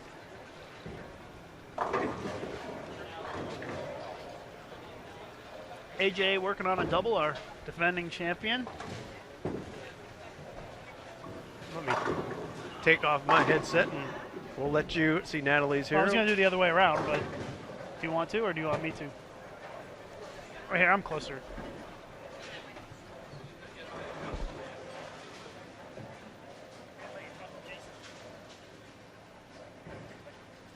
Hi, Natalie. Hi. All right, Natalie's got the headset on. Welcome to Bull TV. We've you. been talking about you today, and give everybody a quick look at Natalie, the famous Natalie from Natalie's Striking Summer. Wave to everybody, Natalie. Say hello. Hi. So what Natalie has been doing is she has had this idea to be able to visit as many states as possible this summer. Natalie, tell everybody about it. How did you decide to come up with this idea? Well, we had a few trips planned, and my first question was, well, can I bring my bowling ball? And they said, well, sure. And I said, how many states are we going to go to? I want to bowl in every state. And so now we've done 16 states so far, and we have 32 more. It's going to be a long trip.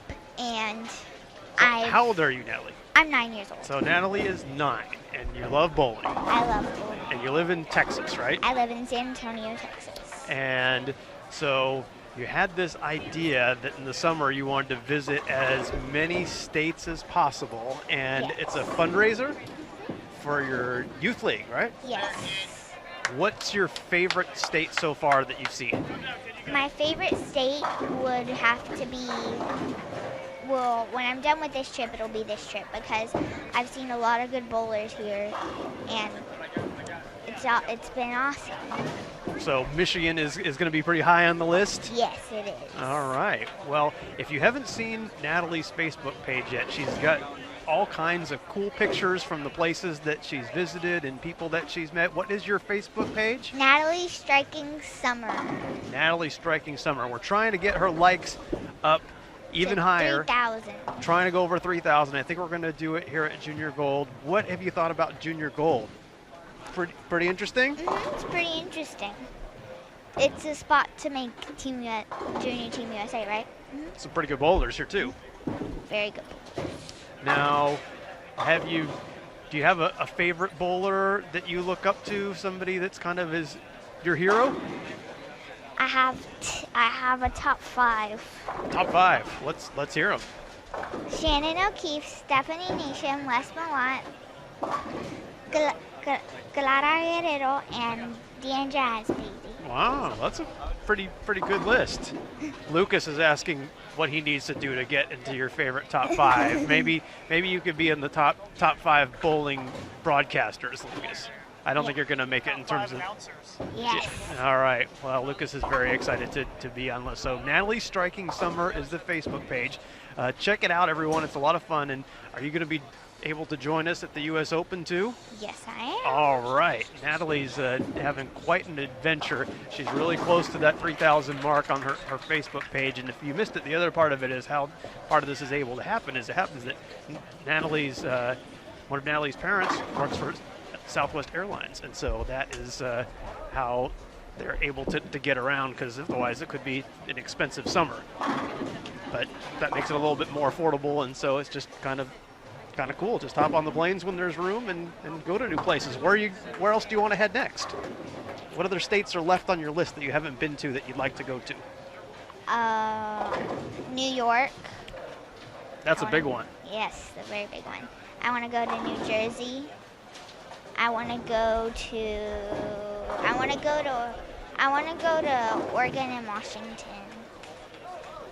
Sound like all neat places to visit. Well, Natalie, good luck with your quest. What is it about bowling that you like so much? Why is bowling your thing? I get to meet a lot of new people, and it's really fun. Anybody can do it. I just love it. Sounds good. Couldn't have said it better myself. Well, thanks, Natalie, for joining us on Bowl TV. We hope that you have a great rest of the summer with your trips. We can't wait to see you at the U.S. Open, and hopefully your Facebook page will be up over 3,000 before we know it. Oh my gosh! There it goes. It's going up as we speak. We only need 9 more. You all are, our Bowl TV audience is making Natalie's day. Never seen such an excited 9-year-old here. Unfortunately, our conversation is making me slow on the switch of the cameras. We're missing some of the action in front of us, but we need 4 more to get to 299. Thank you, everybody. Oh my gosh.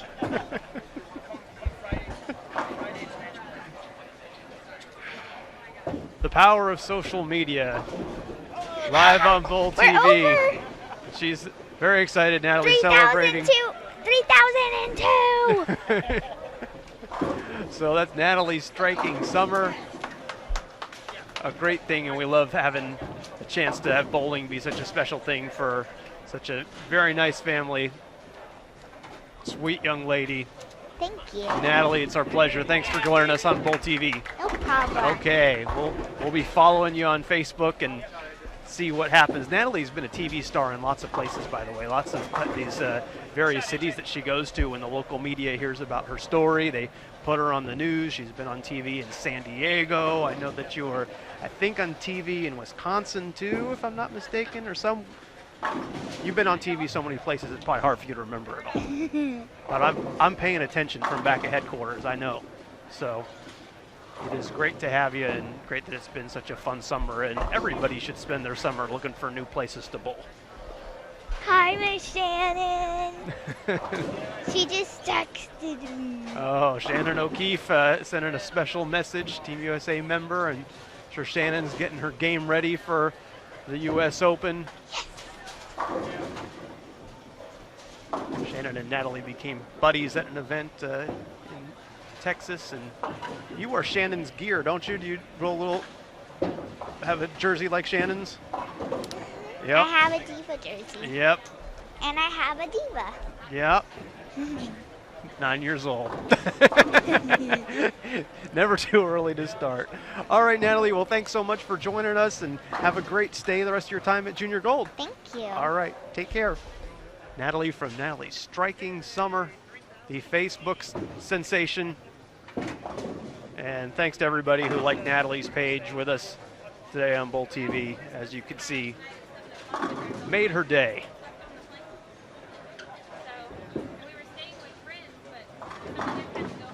So we'll get back to talking a little bit more about the action, but one thing we like to do here on Bull TV from time to time, bring in different guests that happen to be around the bowling center.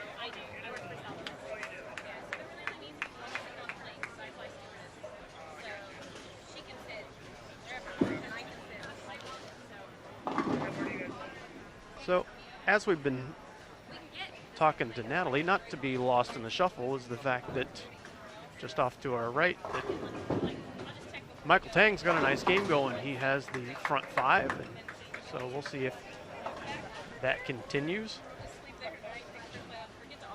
Kendall Miles rolling first. A good example of a nice loft shot on 15.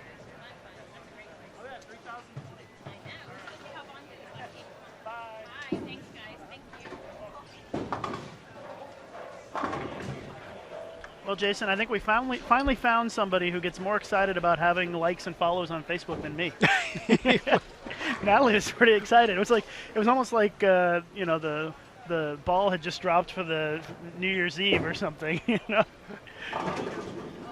But she was excited, so thanks to Natalie for stopping by to chat with us. I think she's pretty excited about that. You asked some good questions. The difference is when she giggles and claps her hands for new likes on Facebook, it's cute. When you do it, right. it's very uncomfortable. It's Yes.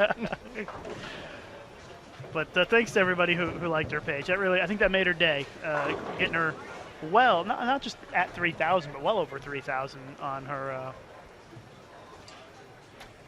Facebook page. 3,024. So she's picked up 100 today. So thank you to all of our kind-hearted Bull TV viewers. Well, Natalie sums it up too about just why so many of us love bowling. It's about going to new places. It's about meeting new people, and it's a sport that is fun. It's a fun social sport. And unfortunately, they're flying back home today, so it's quite get to see the finals of Junior Gold, but definitely got to see a lot of the action here this week. She's been here a few days, so. Yeah, the cool thing about Natalie's Facebook page is that you know, she and her mom Ginger really, they got some cool stuff on there. If you go and look at it, they're just some neat pictures and videos from different places she's been and things they've done. It's kind of entertaining to follow along and see what she's doing next. Of course, there's going to be a lot of pressure to follow up now with that Facebook following. What are they going to do to top it next summer? I know, we'll have right? to wait and see. Well, we've got 4 frames to go in our final game here, and then we'll have a short break, probably about an hour break to re-oil.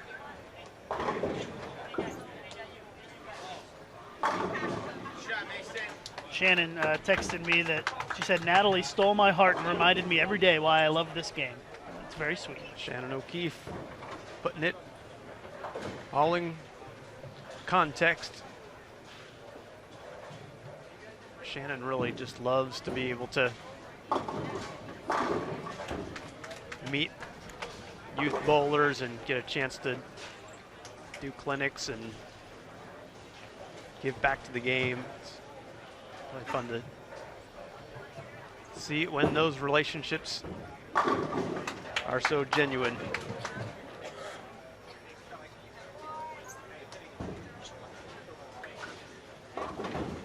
Oh, look, and Jason even made an appearance on Natalie's Striking Summer webpage.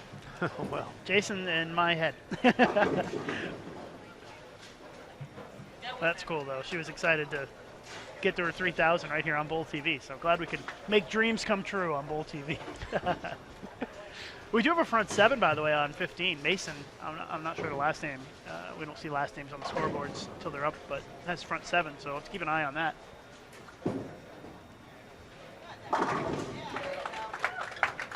Zach Hattori with a strike in the 7th. Strikes few and far between for him this game.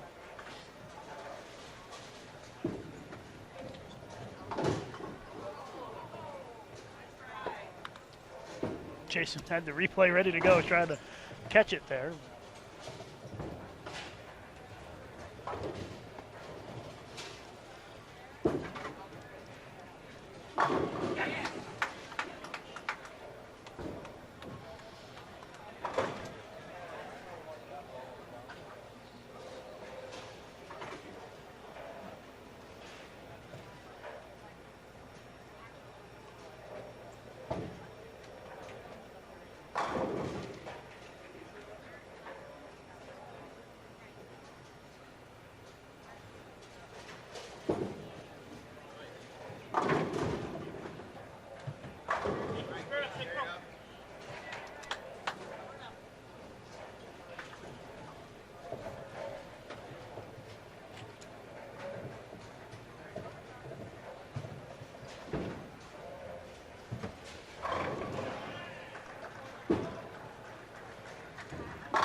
It's 6 in a row for Cody.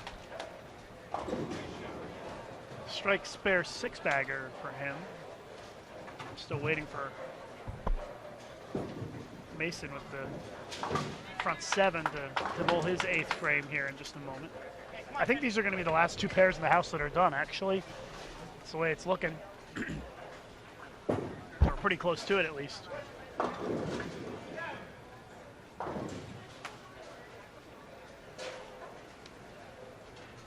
Looks like AJ's turning it up a notch here in this final game.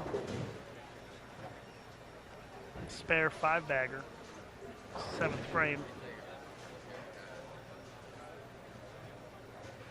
Scores are updated after 19 games now, so that's good news. And AJ in 35th place coming into this game at plus 26. AJ getting pumped up, and AJ's focus is not just making this initial cut to 64 now. He's trying to gain as much as he can to gain ground on 16th place. I guarantee you that's what he's looking at right now. He's not that far back at 16th, only 75 pins or so. Nick Krummel's still leading, plus 420, but the gap has narrowed a bit as Tyler Green has had a big day today. We watched Tyler the first game shoot 176 on Bull TV here, and then he went 268, 252, 223. 3 huge games on this pattern. And he's now moved a lot closer. He's in 2nd place at plus 384. And then there's a 100-pin gap between 2nd and 3rd. Andrew Anderson in 3rd, Greg Young in 4th, and Casey Shepard in 5th. And the cut to the top 64 with 1 game to go sits at minus 36. Oh, and here is Mason Petrin with the front 7. Now he's got the front 8. Thanks, Jason, for giving me the nudge. I'm a nose deep in the standings here. Good looking shot. Yep. So going into this game, minus 36 is the cut number. And a lot of people bunched around that number. Mason Petrin, who's got the front 8 at minus 1, so he's safely within the cut. Especially having the front 8 this game.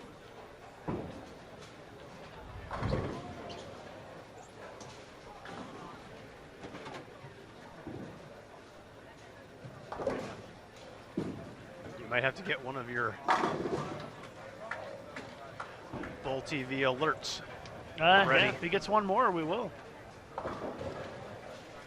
We've gotten up to 470 viewers. Pretty good number for qualifying. Yeah, glad to have everybody watching the. That gives me. This is the appetizer of that's the. right.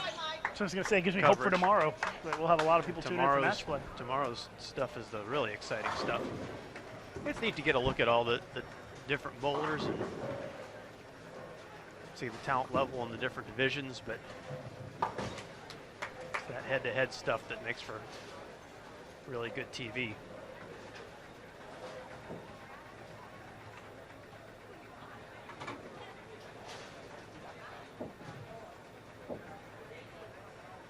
Eighth frame for Zach, who just hasn't quite found it. That one looked really good. Yeah, he's got 3 strikes now this game. A lot of spares on the board as well.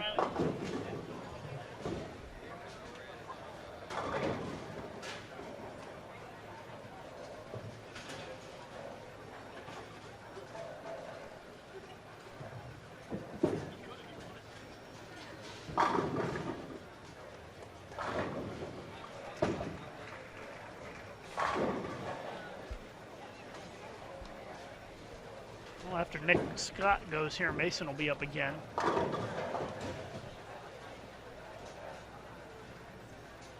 As we start to wind down this morning block. Riley Smith.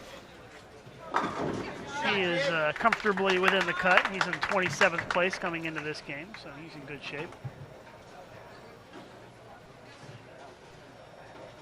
Oh, AJ looks intense. I think Jason saw the same thing I did. He is a very intense, competitive bowler, but also a very respectful young man. It's a good combination. He's got 6 in a row. Let's see if he can make it 7 here. 8th frame. Pretty good. Oh, checked up a little bit on him. Left a 4-9 split. I think he liked it off his hand, and then it just kind of checked up at the last second and went through the face a little bit. And unfortunate break to leave that split.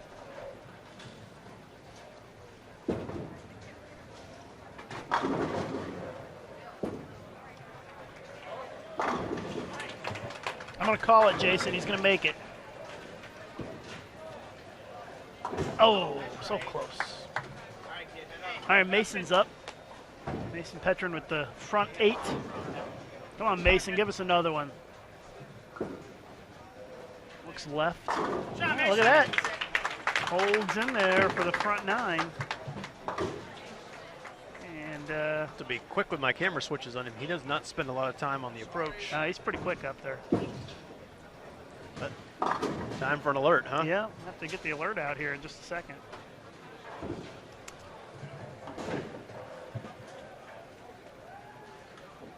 Just like Natalie got excited about getting to 3,000 likes, I like posting those alert and watching the viewer number increase. Let's see, maybe we can get it to 600 if we're lucky. Give it a try, see what happens. Everybody's got to help. If you're watching, tweet and share the Bull TV link. Could have a rare live 300 here at the National Championships.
Now things have become very quiet with much of the rest of the center wrapping up ahead of these two pairs. That in conjunction with the streak that Mason has put together has sort of led to an interesting change in atmosphere here for qualifying, where there's a crowd building around this pair. And that kind of silence you might expect from a match play type environment.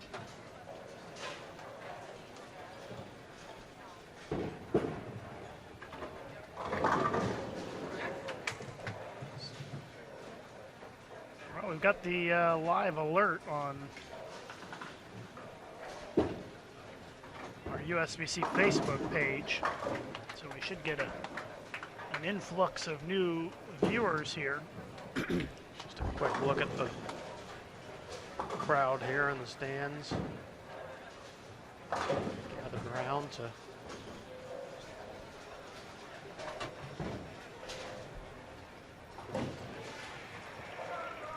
see the action.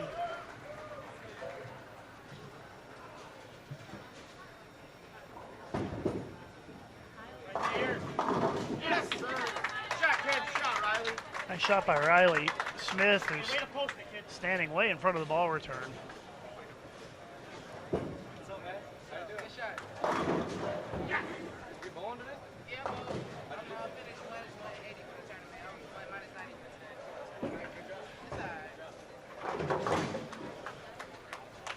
So Mason's going to be up here in just a moment. He's going to be on lane 16, so we'll keep you posted on that. Watching AJ right now, our defending champion, who leaves a 4-pin in the 9th. He's got 196 in the 8th, so he's got a good game going here, but kind of sputtering to the finish in this final game of the morning session.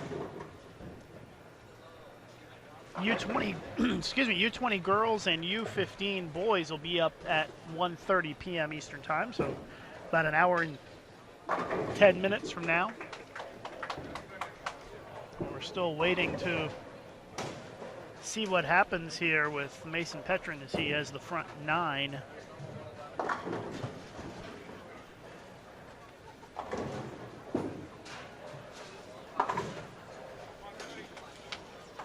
Like Mason is grabbing his ball, so Jason, get ready with the switches because he's quick on the trigger. Have to keep an eye on him here.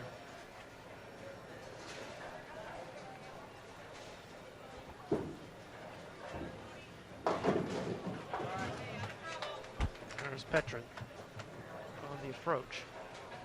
9 strikes in a row and well within the cut number. There's another one, snaps the 10 out. Got a full, and I mean full house of spectators behind him watching him. I guarantee you that Mason Petrin has probably never bowled in front of so many people in his life. It is jam-packed in here.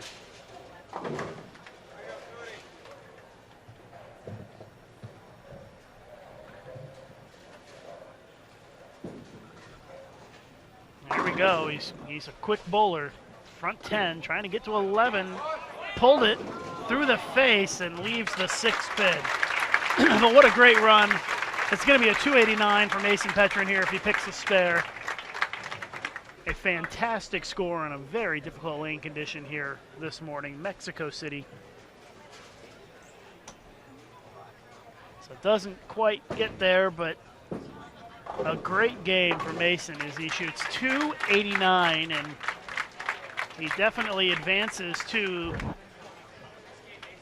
the 7 p.m. round 5 tonight as he tries to make the top 16 for match play tomorrow. Always like to have a little bit of excitement down the stretch. We didn't quite get to the 600 number, did we? Pretty close. Pretty close, though. But we hope all of you who tuned in here to watch that shot at 300 here will stick around and watch some of the coverage later today and tomorrow. 8 a.m. tomorrow is when we start match play here on Bowl TV. But 289 for Mason Petrin. Great game.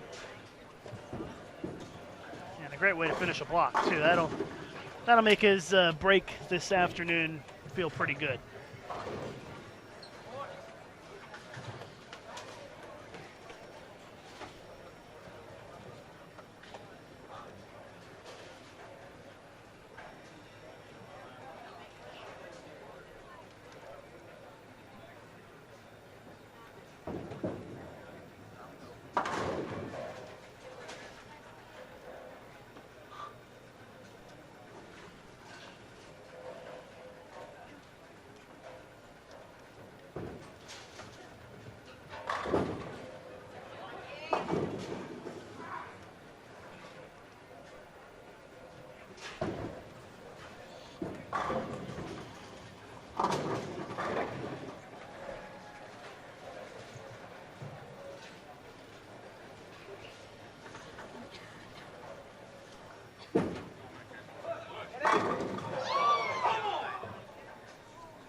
Miles.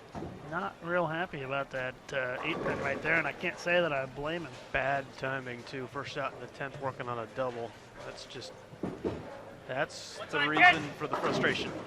And he's in 41st place coming into this game, so he's still in good position to make the top 64, but he's sitting at plus 17, and 64th was minus 36, sorry, so it's pretty tight. So he's 53 pins within the cut, and he's going to shoot 183. I think that's probably good enough to keep him in, but probably a little frustrated because had that one carried, it's Lock City, but I still think he'll probably be all right.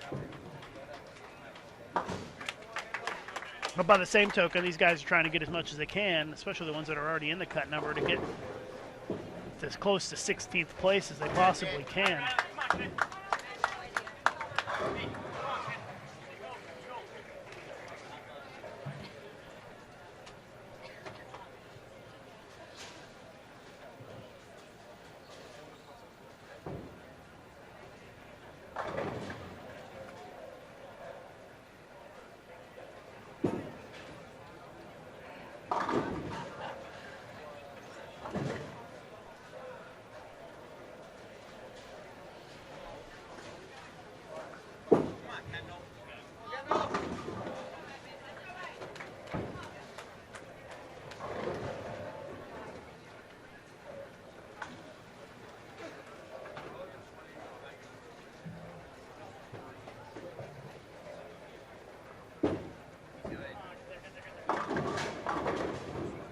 If you're looking for an update on the standings, you can go to bowl.com/juniorgold, bowl.com/juniorgold, and those standings are updated after 19 total games. And we're in the final game right now, the 20th game of this block. But bowl.com/juniorgold, look for the link that says after 20 games. And if you have opened that previously, you need to press refresh to get the latest update.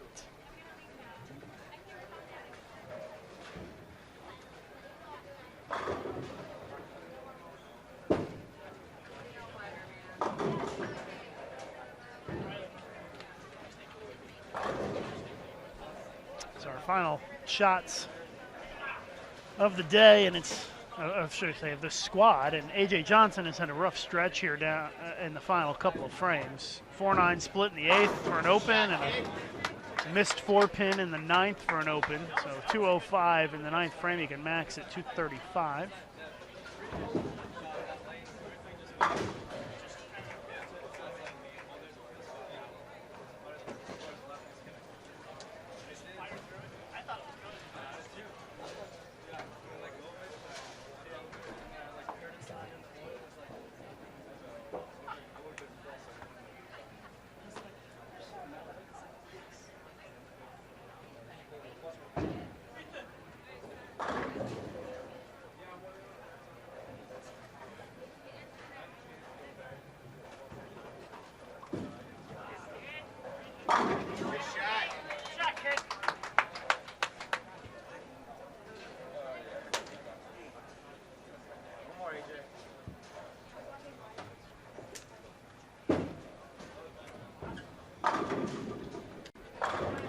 So we will have a break after this game ends here in the next couple of minutes. It'll be about an hour-long break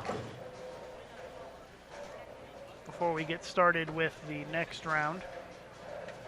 The next round is going to be the continuation of round 4 for the U20 girls and the U15 boys. AJ's final shot of this block. And he will be kicking himself with those over those last couple of frames. Yeah, threw 9 strikes in that game and got a 235 out of it. That's could have been 290, but still a good finish for AJ, and pushes his plus even higher. So he'll be definitely within striking distance of the top 16 going into this evening's 7 p.m. session.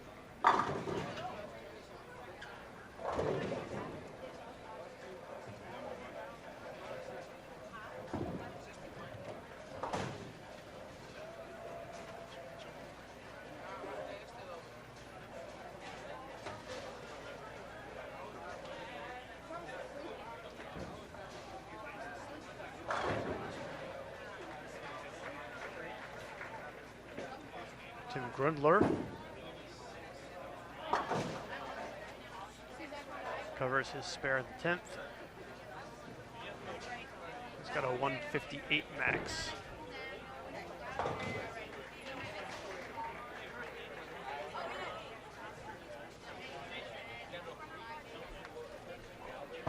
Oh, final shot of this block.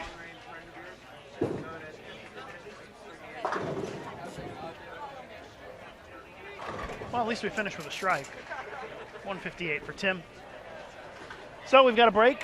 I think we'll probably take the stream down here and restart it in a little bit. So be sure to come back and join us in 1 hour, exactly 1 hour from now. We'll get started with our U20 girls and U15 boys here live on Bowl TV.